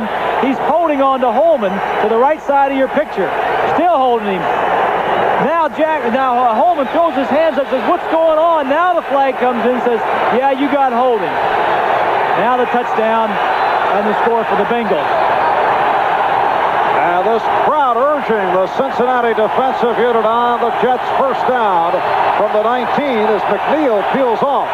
O'Brien looking that way and threw a floater out of bounds. Flag is down. Robert Jackson covering Freeman McNeil, who was out on the wing. And there was nobody open. You look downfield and there was a Bengal right next to every Jet. And Pat Haggerty calls it against the Jets. Illegal motion at the snap. And it is declined by Cincinnati. Sam Weiss on the sideline. Number 24, declined, second down. It was McNeil going toward the line of scrimmage as he went in motion. That's illegal. Declined. Weiss on the sideline talking with his offense as we look at the first half scoring. 2nd and 10 at the 19. Sohn coming across to the ground for McNeil. And he is bottled up. And the Cincinnati defensive unit now is on fire. Charged up by that good kickoff coverage led by Ed Brady and now Eddie Edwards on the stop of Freeman McNeil. This defense last year was very physical and tough, but they didn't have a lot of speed or quickness. They went out and drafted speed and quickness. They've got 5 players that are either in their first or second years that are starters, and they are all very quick. 3rd down and 9. McNeil short of the first down. Robert Jackson, the free safety, on the stop. Good pressure from Reggie Williams from the outside. And the Jets forced to punt. We're just talking about the speed and quickness. This play was designed to get Freeman McNeil out in the flat, one-on-one, and the quickness of Jackson to get over there and make the play resulted in a 4th down situation for the Jets. Dave Jennings will punt for the 2nd time today. He's standing at his 11. And he will punt to Mike Martin, reactivated for today's game. Bengals have had all kinds of problems with the punt return situation. Ray Horton in the middle of those difficulties last couple of weeks, and Martin is hit immediately. A big hit by Marion Barber, 37-yard punt, and Marion Barber downfield in a hurry. Martin, as you said, just activated this week, wanted to get back into some action, and he certainly did. We'll be right back. As you can see, that Cincinnati high-power offense is very much at work here in this 3rd quarter. The Jets knew coming in that they like to control the ball, to keep it away from Esiason in that offense. It's been a Jekyll and Hyde type of thing, and last week they were off. This week they certainly are on their game. And Esiason is 14 for 18, 205 yards on first down, able to complete. The tight end, Caddis.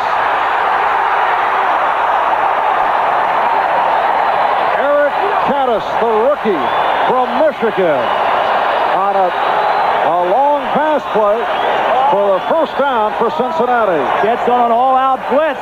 Esiason rolling away, and in the blitz confusion, nobody picked up the tight end, Caddis, the 2nd tight end. Mentioned earlier, when you blitz, you put your secondary and your linebackers in one-on-one situations, and you give an opportunity for the offense to make some big plays. He had stepped out at the 36, so a 28-yard play and a first down for Cincinnati. Sam Weiss and his Bengals leading the Jets 24-21. 6 minutes in, third quarter. Brooks.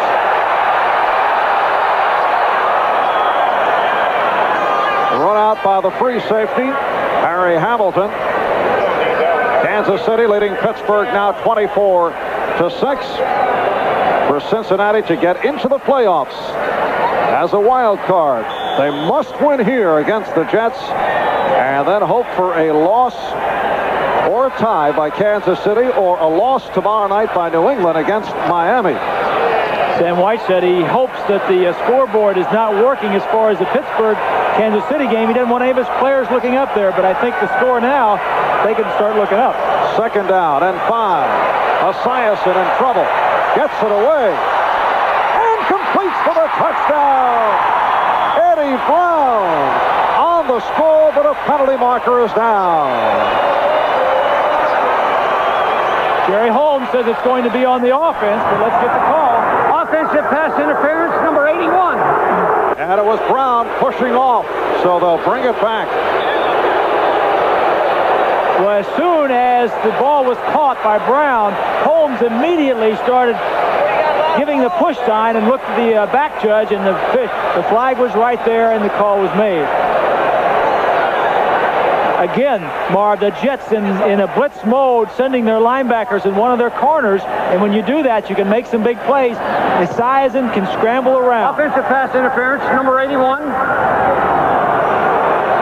He gives them the time to run away from the blitz and allows his two receivers, big play receivers, to get open downfield. Getting back to that wild card situation, it could turn out the wild card game would match the same two clubs back here. Next Sunday, the Jets and the Bengals here in Cincinnati. Second down and 16. That is Brooks in motion. And Esiason goes deep for Collinsworth. Touchdown.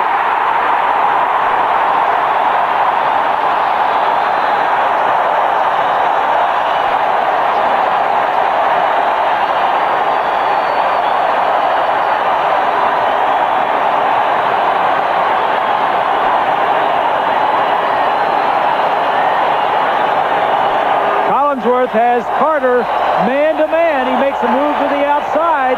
There's no help in the middle of the field. Esiason throws it deep and far away from Carter. And that's what we're talking about. When you blitz, sometimes you get burned with a big play. A 42-yard pass play, and Collinsworth with his 9th touchdown reception of the season. Here is Breach with Kreider to put it down.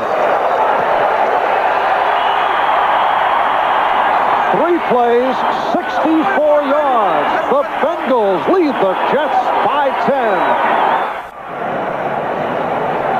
10. In Pittsburgh, just under 6 minutes to go in the third quarter, and now Kansas City in front 24-13.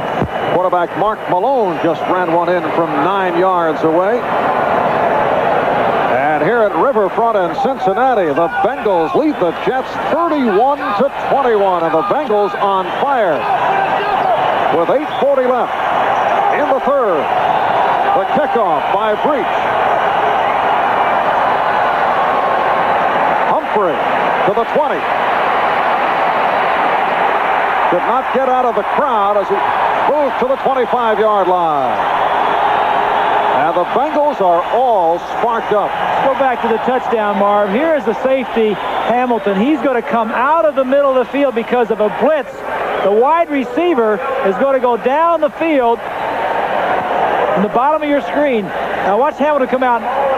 Collinsworth at the bottom is going to go down to the middle of the field, the place that was vacated because Hamilton had to come up because of the blitz situation. Big play for the Bengals. Jets first down from the 26. Tunis to the left side.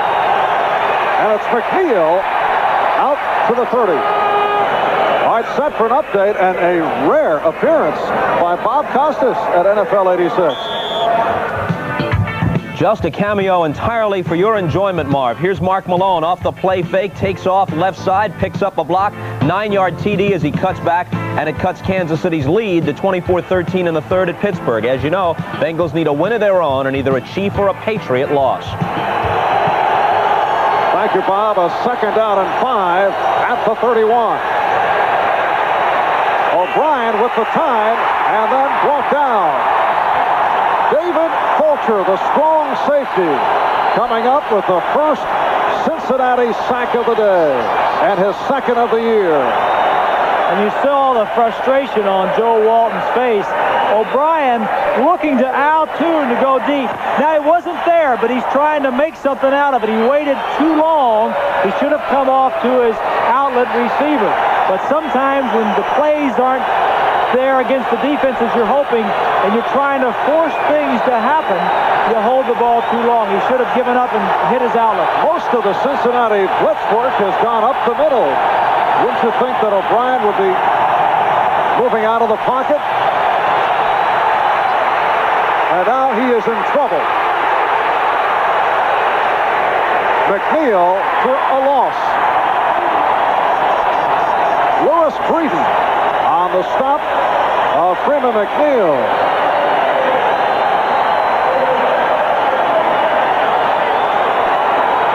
Let's look at Al Toon, one of the receivers that he was looking downfield for. He gets jammed at the line of scrimmage. Now, you can't go out of bounds.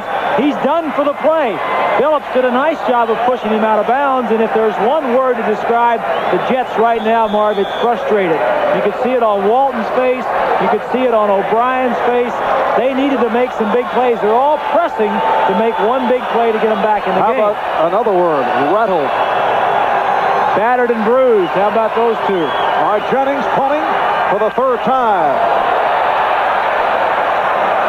And here is Mike Martin. A 40-yard line drive by Jennings. And Cincinnati will take over with 6:20 to go. 3rd quarter. All right, if Cincinnati holds on and wins here today, and if Kansas City holds on and beats Pittsburgh, it comes down from the Cincinnati point of view to tomorrow night, and they would need a loss by New England against Miami. The Dolphins have beaten New England in the Orange Bowl 17 of the last 18 times. The Dolphins are playing very well right now, and I think that's a very real possibility that the Dolphins can beat them. But New England has done it before. They won in last year's game down there to break that string. So the Bengals playing very well right now will need some help tomorrow night. And if all that pans out, it could be a Cincinnati-Kansas City wild card game. James Brooks, the ball carrier.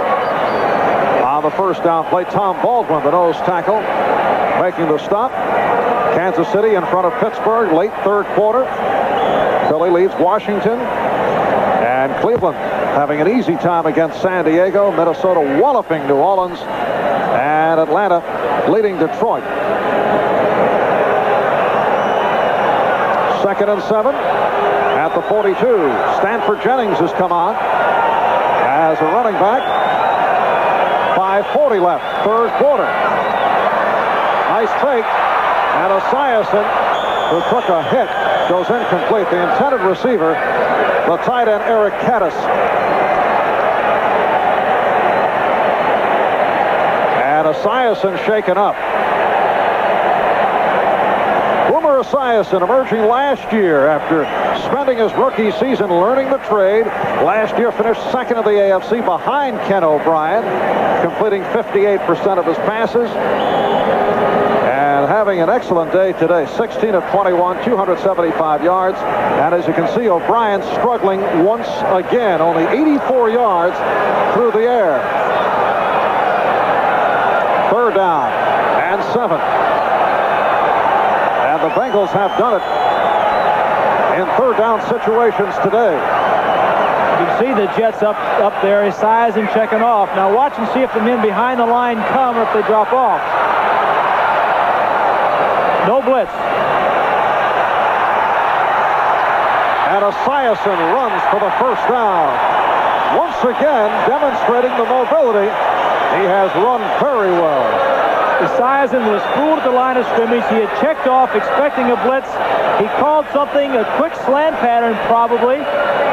It was not there, but he has the ability to get outside and pick up the first down on his own. And a lopsided edge for the Bengals over the Jets in the second half. Boomer Esiason, Cincinnati's leading rusher thus far this afternoon. He's carried 4 times for 45 yards. First down, midfield. 5.5 to go, third quarter. Stanley Wilson with the short yardage pickup. You know, Marv, we're talking about the Bengals and the Jets and Kansas City about getting into the playoffs. I'm sure there's a group of New England Patriots watching this game also very anxiously. What they needed, obviously, they want to win the ball game tomorrow night in Miami, and if they do, they win the division. If they lose, however, they needed a loss by a couple of these teams, and all the teams they needed to lose are winning. So it's going to get down to New England having to win tomorrow night in Miami to make the playoffs. And if they win the division. What a strange finish. 2nd and 9. Jennings, the intended receiver. So third down play coming up. It will be a third down and 9 with 4.5 left. Third quarter. All right, they're in the hurry up. As we got a brief glimpse of the playoff picture. The hurry-up offense is not a favorable maneuver in terms of television directors and producers. He's at the line of scrimmage taking his time. It's the hurry-up slowdown, Bob. And the tight end, Holman, for a first down. What that does, Marv, you can see he was taking his time once he lined up at the line of scrimmage. When he gets up there, it prevents the Jets from substituting because he could go at any time. Now, once you get at the line of scrimmage, you can take your time, call your play. That's exactly what he did. He looked over the defense, took his time, and then hit Holman on a little release or an outlet pattern. It's a big play. The Bengal offense very impressive here the second half. 27-yard pass play. Rodney Holman having a terrific day. 5-year man from Tulane. Tulane University's all-time leading receiver. First down at the Jet 22. The Bengals lead it 31-21. Play action again. Incomplete. Intended for Chris Collinsworth. The coverage by the free safety, Harry Hamilton. Now, if there's no hurry-up offense here, let's scan the playoff picture. If Cincinnati wins, they're 10-6, and New England would be 10-6 if they lost.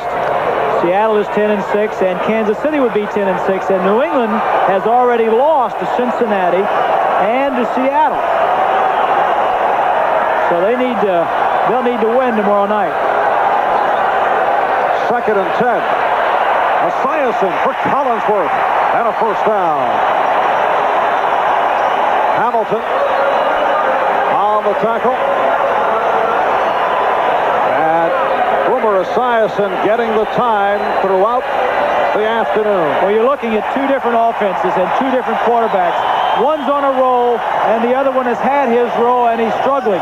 And you ask, when things are going well, what's going right for you? And when things are not going well for you, what can you do? Well, if you could bottle it when you're going well, if you could just bottle that stuff so that when things aren't going well, you could shake it all over your offense or your defensive players.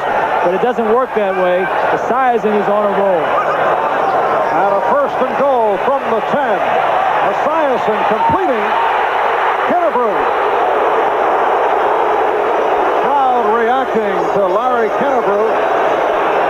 Russell Carter on the stop.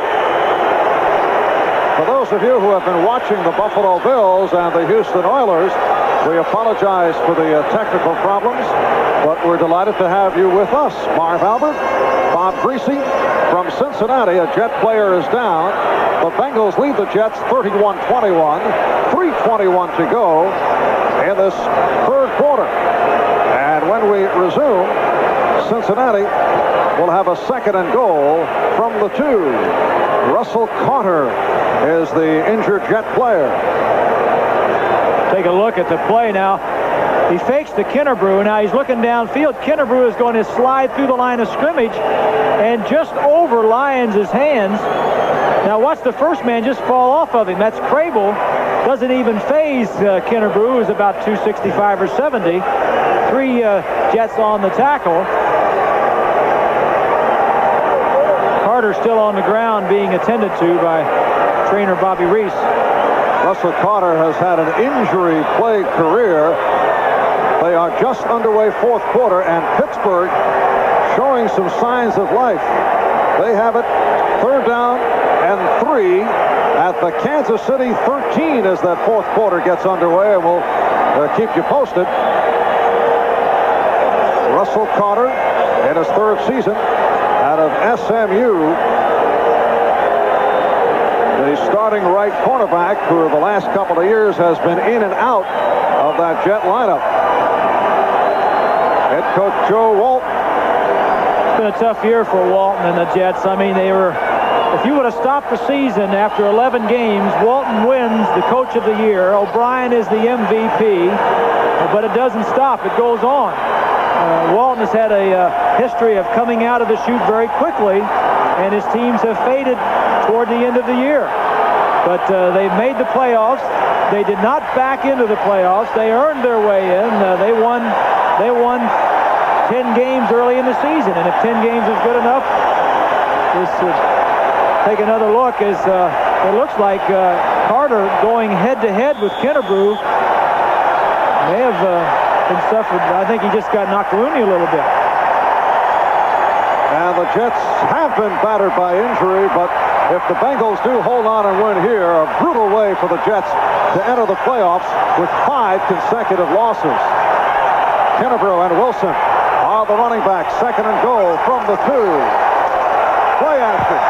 Esiason with the touchdown. It's the tackle-eligible Anthony Munoz, who's done it before, has done it again.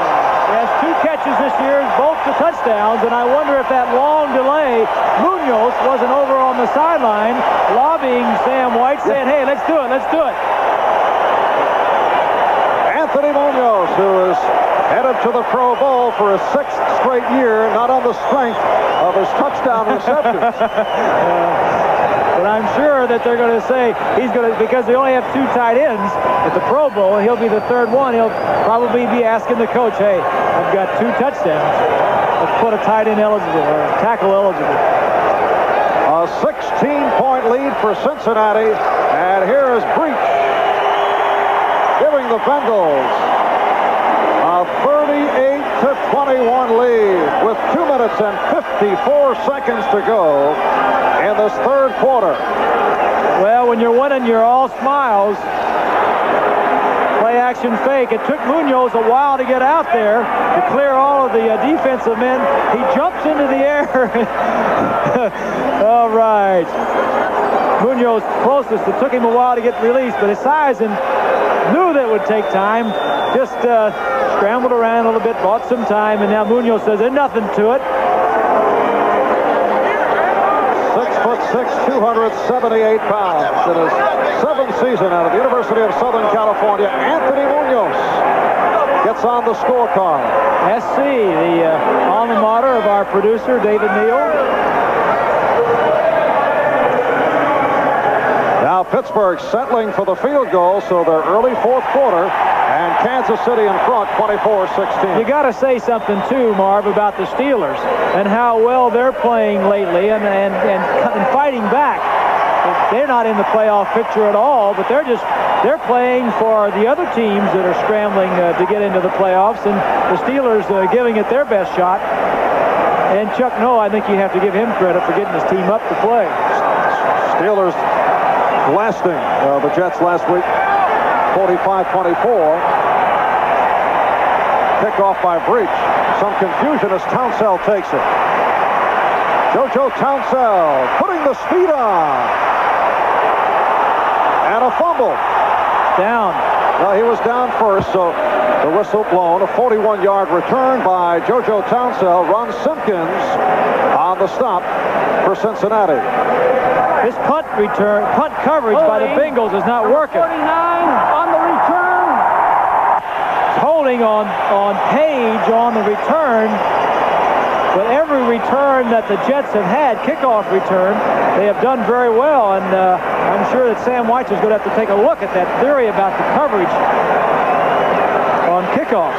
A game that opened with the 96-yard return by Bobby Humphrey. And Humphrey had another strong return later on in the first half. Larry Pasquale, the coach of the special teams, upset as they bring it back to the 10-yard line, rather the 15-yard line. Here's McNeil. Off the slant.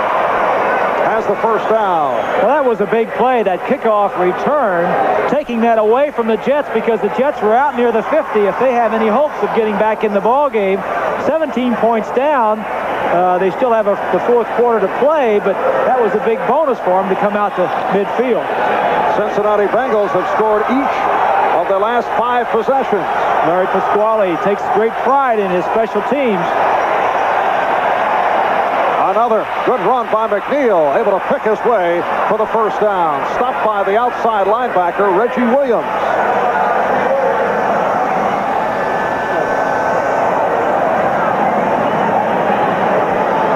Take another look at the play as Banker is pulling to the right. That's Bingham, 64. McNeil just seems to be taking the attitude, I'm going to do it myself. I'm going to run through tackles. I think the entire offense, the whole attitude of the Jets now as they look down the barrel behind 17 points is, let's go out and just do it. 17-yard run by McNeil. Penalty flag. And McNeil on the handoff just pulls up.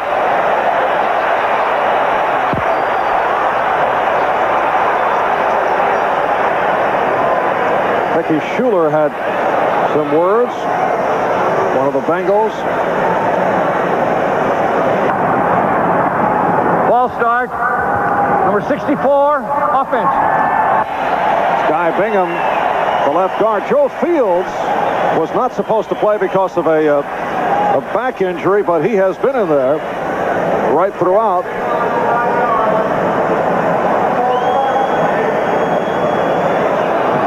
So Fields at center, Guy Bingham and Dan Alexander have been the guards. Gordon King and Jim Sweeney at the tackles.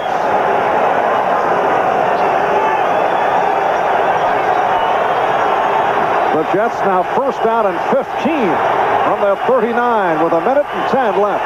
Third quarter. And O'Brien couldn't find anyone and is sacked. Ross Browner coming up with Cincinnati's second sack of the day. Good pressure from Reggie Williams, but Browner making it 6.5 sacks on the season. Good pressure up front, but the coverage was there downfield. It's a trap pass, play action fake. Now, the coverage is there. You got to throw it away. When you're in the groove, you make the adjustments. When you're not in the groove, you take the sack. O'Brien was sacked 5 times last week by Pittsburgh. This is the second for the Bengals today, so he has been sacked last week as many times as Boomer Esiason has been sacked the last 6 weeks. Second down and 24. Back at the 30. It's all Cincinnati in this third quarter. And a big hit on Al Toon, who had his helmet unleashed by David Folker. We talked about it early on being a physical game. The Bengals were out hit last week. They wanted to come out and make sure they did all the hitting this week. They wanted to be an angry team. And right there is a good example of it. That right there will get you fired up. We see another look. Not much Toon could do about that, but the offense on the sideline, the special team, the other defensive players will get fired up just from that one play. And time has run out at the end of 3. The Bengals 38, the Jets 21. We'll be back after these words from your local station. Back back in Cincinnati. Fourth quarter getting underway. Marv Albert with Bob Greasy. The Bengals outscoring the Jets 21-0 in the third to take a 38-21 lead. And the Jets 3rd and 19 from their 35. O'Brien going deep, and it is intercepted. Lewis Breeden with his 6th interception of the season. And the Bengals take over.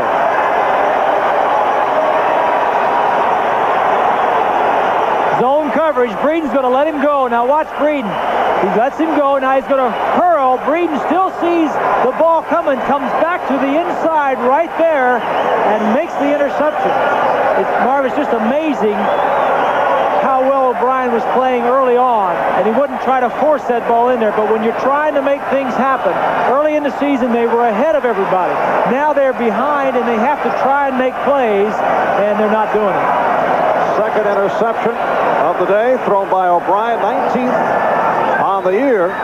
Do you think we might see Pat Ryan? I think at this stage you might. I mean, he's gone with him. He is not playing that well. Kennebrew stacked up on the first down play. The nose tackle, Tom Baldwin, leading the Jets on the stop of Larry Kennebrew. Some people thought that maybe O'Brien should have been benched and maybe Ryan play. I don't agree with that, because O'Brien has to play through the down times, and he's going to have some. And he's having one right now for a few games. But you have to come out of it. But there are also times within a game where if you want to try and win the game, you say, well, maybe I can put the other quarterback in there, and if it doesn't help the team, maybe it'll help O'Brien when he comes back in the next time. 2nd and 9. Cincinnati from their 47. Play action and a looping toss to Kennebrew. And Kennebrew handling himself in the open field, refusing to go down. A 30-yard pass play. This is a little bit of misdirection.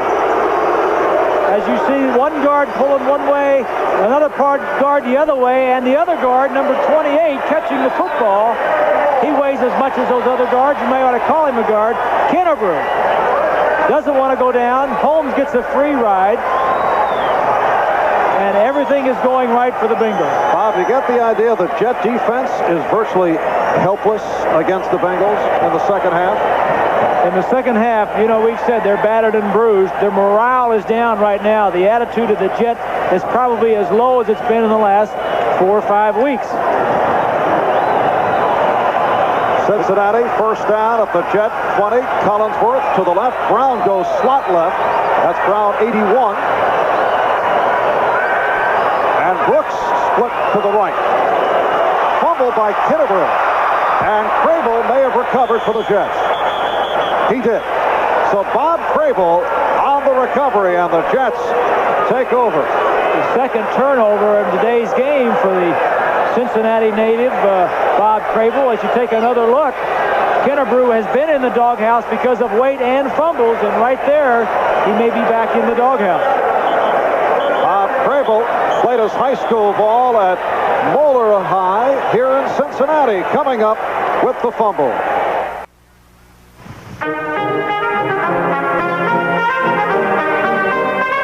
Today's game is brought to you by Chrysler Plymouth. We're working together to be the best. By Budweiser, Beechwood aged for that clean, crisp taste. This Bud's for you. And by Minolta, creator of the incredible Maxim Autofocus SLR system. Only from the mind of Minolta. What could be a critical series for the Jets. They have the opportunity with the turnover on the fumble by Kennebrew, so they take over. First down from their 27 with 2 minutes gone by in the fourth quarter. Cincinnati in front, 38-21. O'Brien could not find anyone and threw it away. Schuler, the intended receiver. We're set for an update. Let's get back to Bob Costas at NFL 86. Okay, Marv, thanks very much. Those of you with us for the pregame show saw Paul McGuire make this point about the Jets, that they're averaging only 8 points in the second half. Now look at the line score from today's game, which started promisingly for New York, but things have fallen apart since intermission. Let's go back to Marvin Bob. Yes, Paul has been on fire, something I'm sure the Jets do not appreciate. Bengals looking to deal the Jets a 5th straight defeat with a 38-21 lead. 2nd and 10 from the 27th. Here's Kuhn on a reverse. Does not work. David Fulcher was right with him. The whole Jet offense, Marv, is demoralized, and it comes right from the top, and that's Kenny O'Brien. He's not playing with the confidence that he needs. He's demoralized. Kansas City defensively has taken some of the things away from him as we look at the Kansas City-Pittsburgh score, and no change there. But this offense and the entire Jet team is demoralized right now, and you can tell in the way they're playing. So third down play. 3rd and 14 from the 22. Now O'Brien on the run, but way short of the first down. Run out by Ray Horton. And here comes the Jet punting unit. Is it possible that the 45-3 loss to the Dolphins crushed the Jets several weeks ago? Can one game destroy a team? No, that one game cannot do it. They could not continue to play the way they had been playing before that. The Dolphin game started it. The Ram game the following week continued it, and they were due to be down. O'Brien was due for a couple of off weeks, and he's had them. All right, the punt played by Martin. Why do you say he was due? I can understand injuries, but because he was a lot of quarterbacks go through seasons. Penalty flag has been thrown also. He was playing like Superman. I mean, then he couldn't continue to do that. There was no way. The timing was there. The right play was called at the right time. The receivers were getting open. Everything was going the Jets' way. It could not continue to go the way it was going. They had field position. The defensive backs were knocking the ball out. They led the league in turnover and fumbles. All right, the face mask indicated by Pat Haggerty. It just couldn't continue, Marv, going the way it was going. And now Kansas City leads Pittsburgh On the return. 24-19 on a field goal by Gary Anderson with 7:50 remaining in the 4th quarter. So Pittsburgh very much alive, trailing 24-19. Kansas City still has not scored an offensive touchdown, scoring 3 times with their special teams. Illegal use of the hand on the return.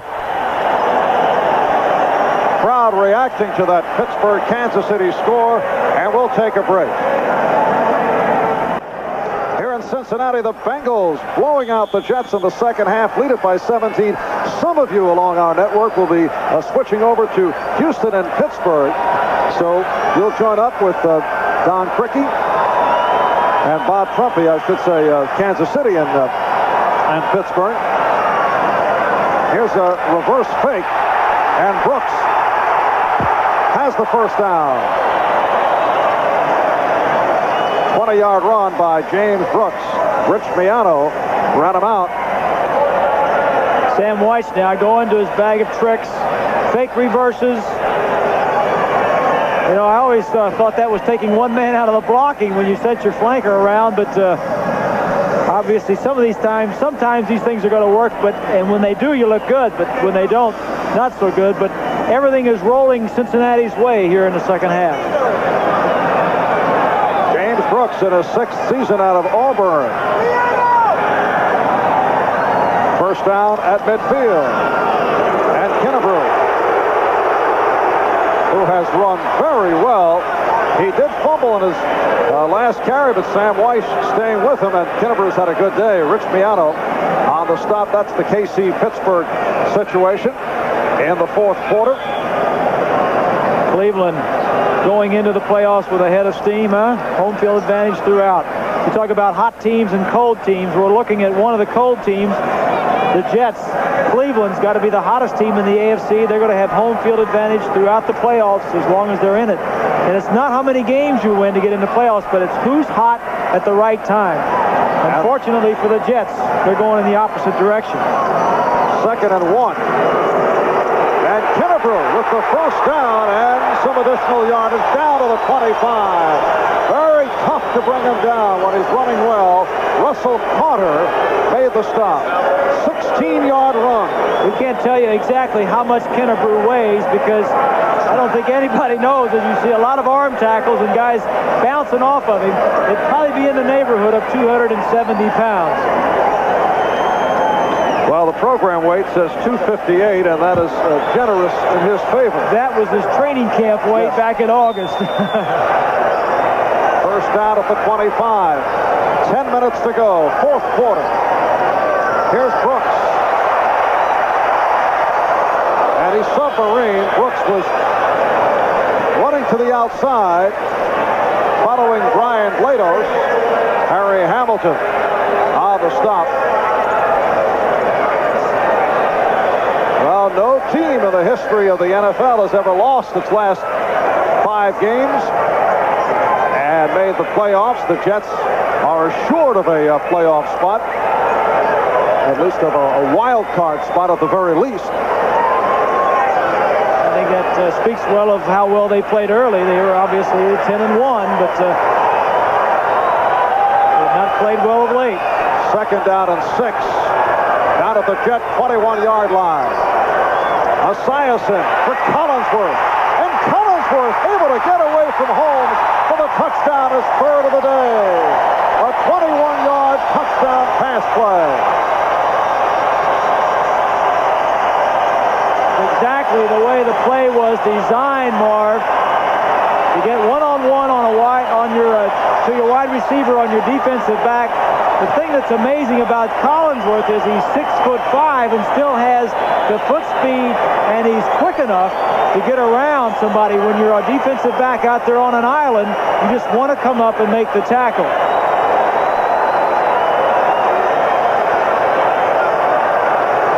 Steve Kreider will put it down for Jim Breach.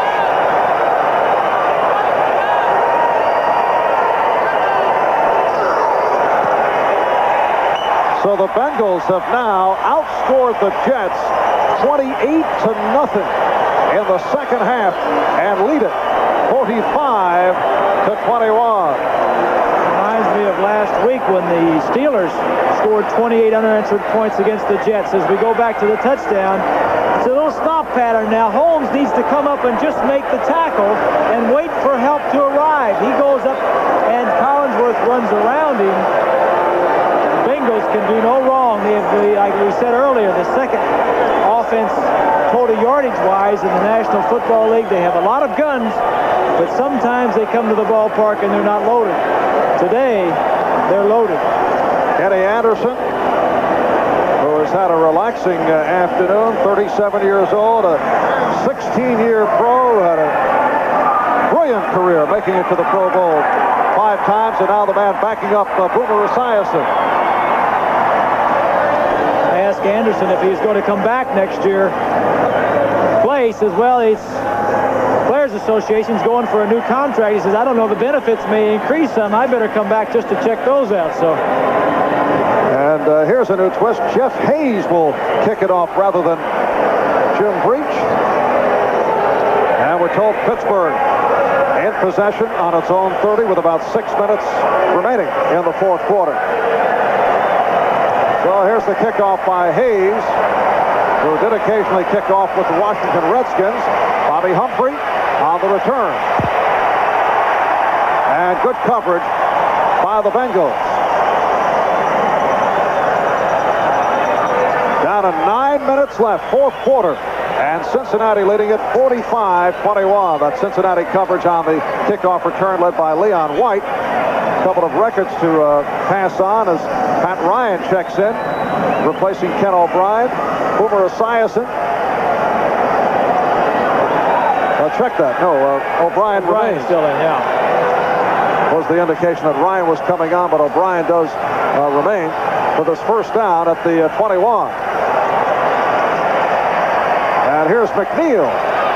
Boomer Esiason, by throwing 5 touchdowns, has set a Cincinnati team record. And Chris Collinsworth, in catching that last TD, his third of the day, makes it 35 over his career. So that puts him in a second place tie in the Cincinnati record book with a fellow by the name of Bob Trumpy. Right, yeah.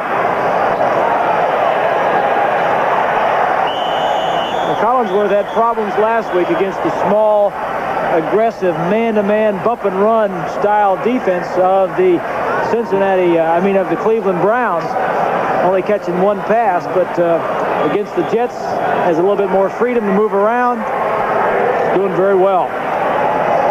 All right, Tony Page with the short yardage. It's a 3rd down and 2 at the 30. 8 minutes to go in this 4th quarter.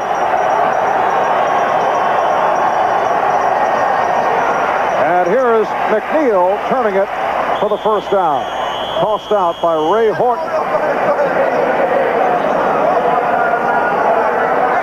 Well, I think this would be a good time.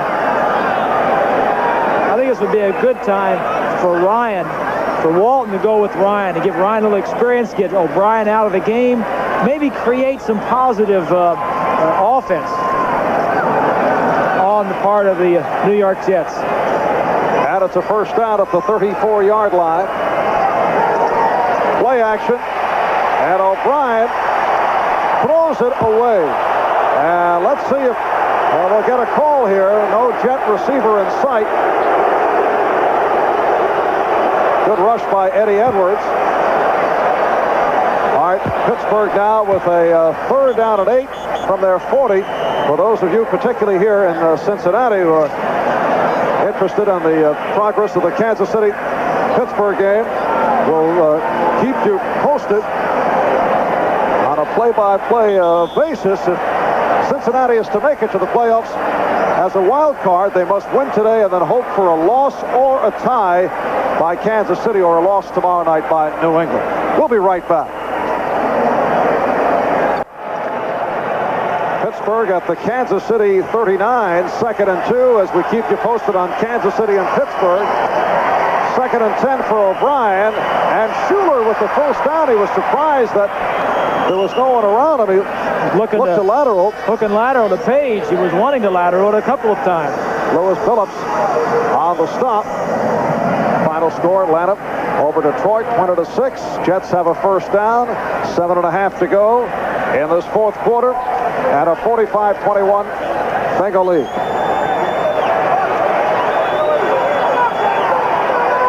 And O'Brien is hauled down. Emmanuel King, number 90, with Cincinnati's 3rd sack of the day. He leads the Bengals with sack number 9 on the season. A 2nd-year man from Alabama, 1st-round draft pick of the Bengals last year. And this figures to be a very long and unhappy charter flight back to the New York area for the Jets. What this is doing for the Bengals, it's increasing their momentum with which they're going into the playoffs. The Jets are going just the opposite. They're going in the direct opposite direction that they need to be going to be playing in the playoffs next week, and they could be the AFC East champions if New England gets beat tomorrow night. And it's incomplete. Brendan McNeil not able to come up with it. That pass was thrown a little low. And we're told that Kansas City was just hit with a pass interference call. So Pittsburgh has a 1st down at the Kansas City 20. I tell you, this is a first for me. I've never done play-by-play without seeing the game. Well, I'm enjoying it. I'm thinking, okay, who's the quarterback now for Pittsburgh? Malone. He's back to pass. 3rd down, 16. And down goes O'Brien again. And Barney Bussey, the rookie from South Carolina State, celebrating his safety blitz. With the frame of mind that O'Brien is in right now, by playing him any longer cannot do him any good. They need to get him out of there and get Ryan in there to try to create some positive things. Even O'Brien on the sideline and watching somebody else get their brains beat out would help him. Would you have taken him out earlier, say 3rd quarter? No, I would have taken him out a couple of series ago. You had to start him, you had to play him, he was doing fine. But things have turned around, and now it's too much like what has happened the last 4 or 5 weeks. And Dave Jennings punting from his 20. Mike Martin called the fair catch. Cincinnati ball now with 6:17 remaining. 38-yard punt. Kansas City with an interception of Malone with just over 2 minutes remaining in the fourth quarter, and the Chiefs leading Pittsburgh 24-19. Chiefs needing the victory to clinch a playoff spot. Cincinnati first down for the 27. Bengals gunning for a record of 10-6. This is a team that has been on a roller coaster. They clobbered the Browns in Cleveland earlier. Last week they're blown out by Cleveland here in Cincinnati, a team that lost in Houston, lost to Pittsburgh, a team that beat Seattle, able to wallop New England. There's Brooks for the first down. James Brooks stopped by Troy Benson.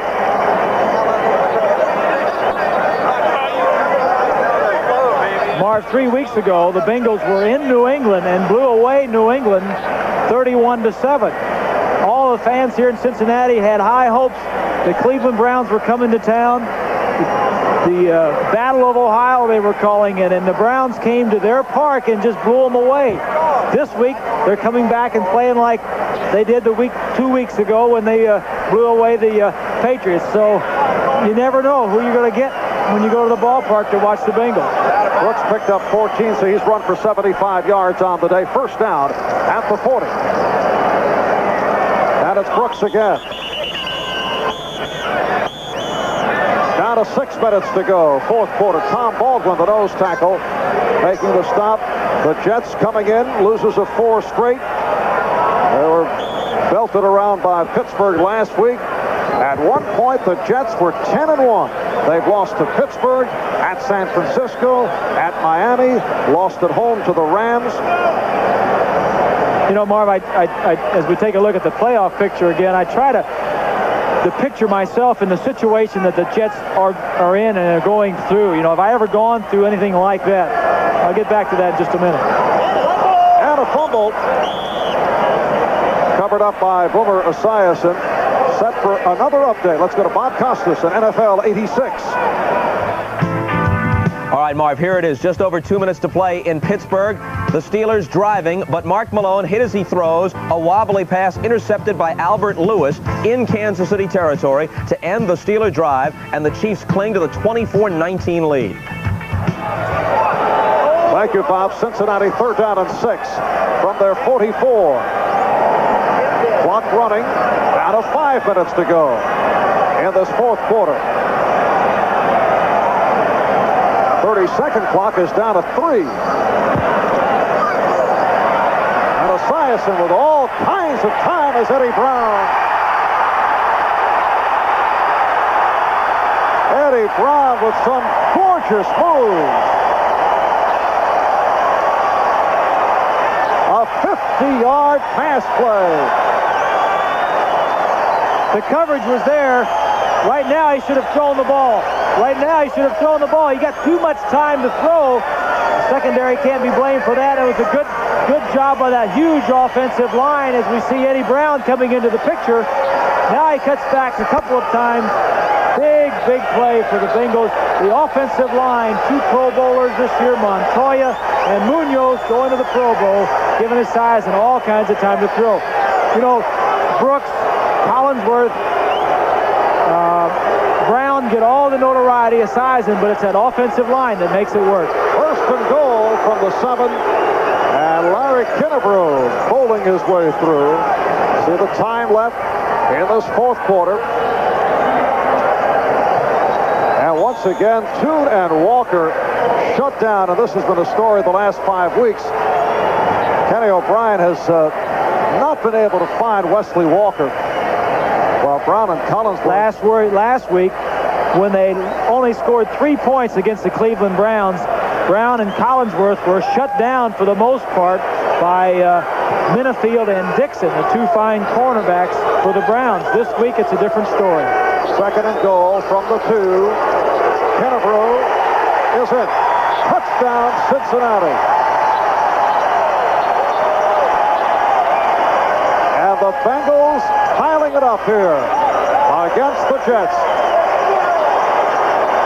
Bud Carson on the left there talking with Joe Walton. Sam, got to be pleased with the way his team is playing today.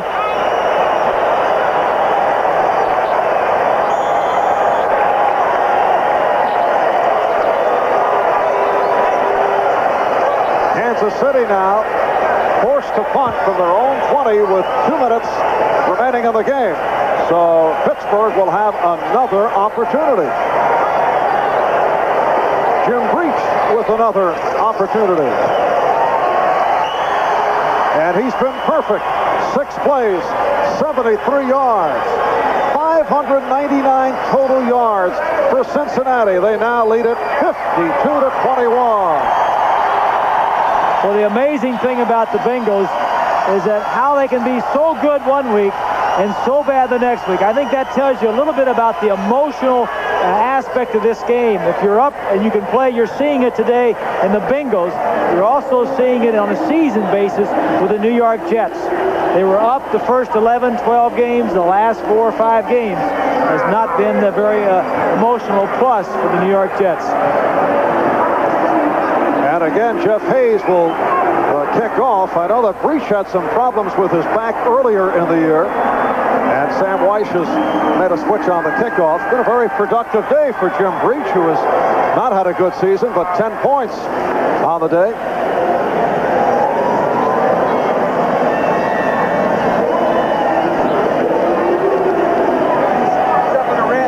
Talk about the ups and downs of this NFL season. If Pittsburgh should come from behind and beat Kansas City, and if New England wins tomorrow night against Miami, the wild card game would be right back here with the Jets going against Cincinnati. I don't think the Jets want to be anywhere next week. I think they're hoping that New England loses tomorrow night and they win the Eastern Division, and so they can have a week off. That's the only chance the Jets have in the playoffs, is if they get a week off to regroup. Bobby Humphrey stopped by Leon White. And the Jets, with 3:02 remaining in this 4th quarter, will go back to the offense. An offense that has had a brutal day here in Cincinnati. All right, Pittsburgh first down from their 42 as they start the drive. Under 2 minutes to go in that game. O'Brien firing, and it is picked off by Lewis Breeden.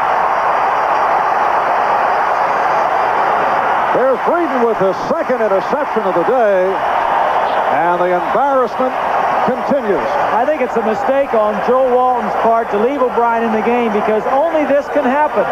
The game is lost. You've got to try and force things to happen. And when you throw more interceptions, O'Brien is just going to go further and further away from where you want him to get. You know, Marv, this happened to me in my career. There was a stretch of games where we were playing with the Dolphins in the early 70s. We went 3 games without scoring a touchdown. The best thing that Don Shula did was to take me out of the ball game and set me down and start somebody else. Pittsburgh, 2nd and 10 now from the 40. Their first pass incomplete. Cincinnati Bengals have set a team record with 599 total yards. Stanley Wilson on the slant with 2 minutes and 40 seconds to go in this 4th quarter.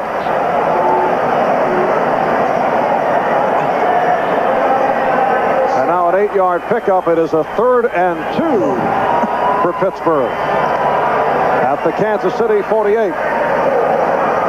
And boy, those plays are being run very fast. I'm told now an incomplete pass, so a 4th down and 2 for Pittsburgh.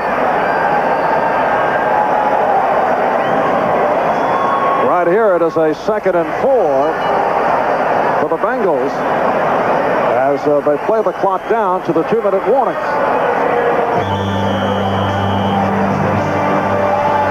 Cincinnati Bengals lead the New York Jets 52-21. And we're told Malone attempting a pass to Lips went incomplete on a 4th down play. So Kansas City takes over at the Pittsburgh 48-yard line. And now we'll look to run out the clock. And if they're able to do that, Kansas City will clinch a playoff spot. And if that is so, Cincinnati then, with the win today, must get a loss from the New England Patriots tomorrow night in Miami to make it to the playoffs. What a turnaround this year has been for Kansas City. 5-9 last year, 5th place, playing a weaker schedule because of that 5th place finish, finishing 10-6 now, Kansas City, as we've updated that graphic, and that's the way it will be. Kansas Everybody City playing 16 games except New England. gunning for their first playoff berth since 1971. Stanford Jennings on the sweep. Right at the marker. Matt Munger on the stop.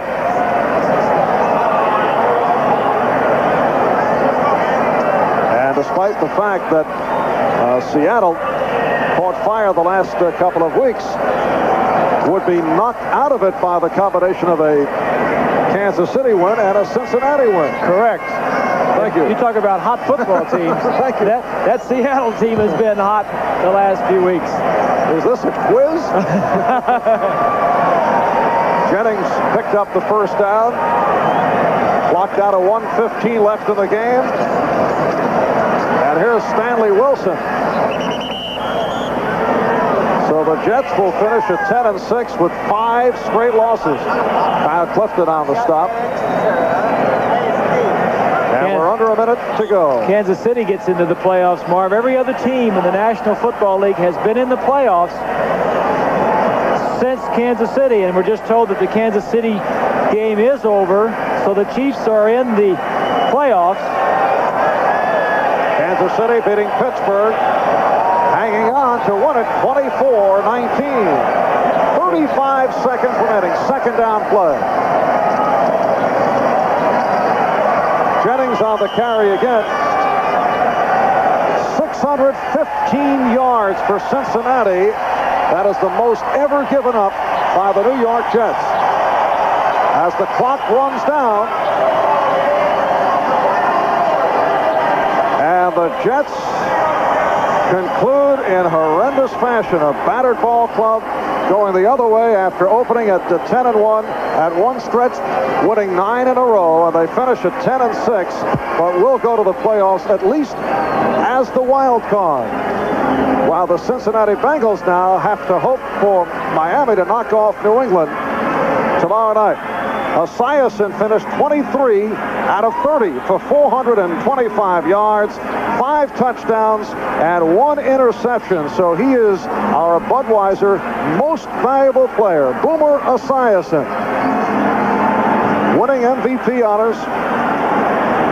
And what a day for Boomer. Boomer Esiason bouncing back from last week. He was held to 151 yards passing by Cleveland a week ago, and bouncing back today with a majestic performance. The Bengals over the Jets, 52-21.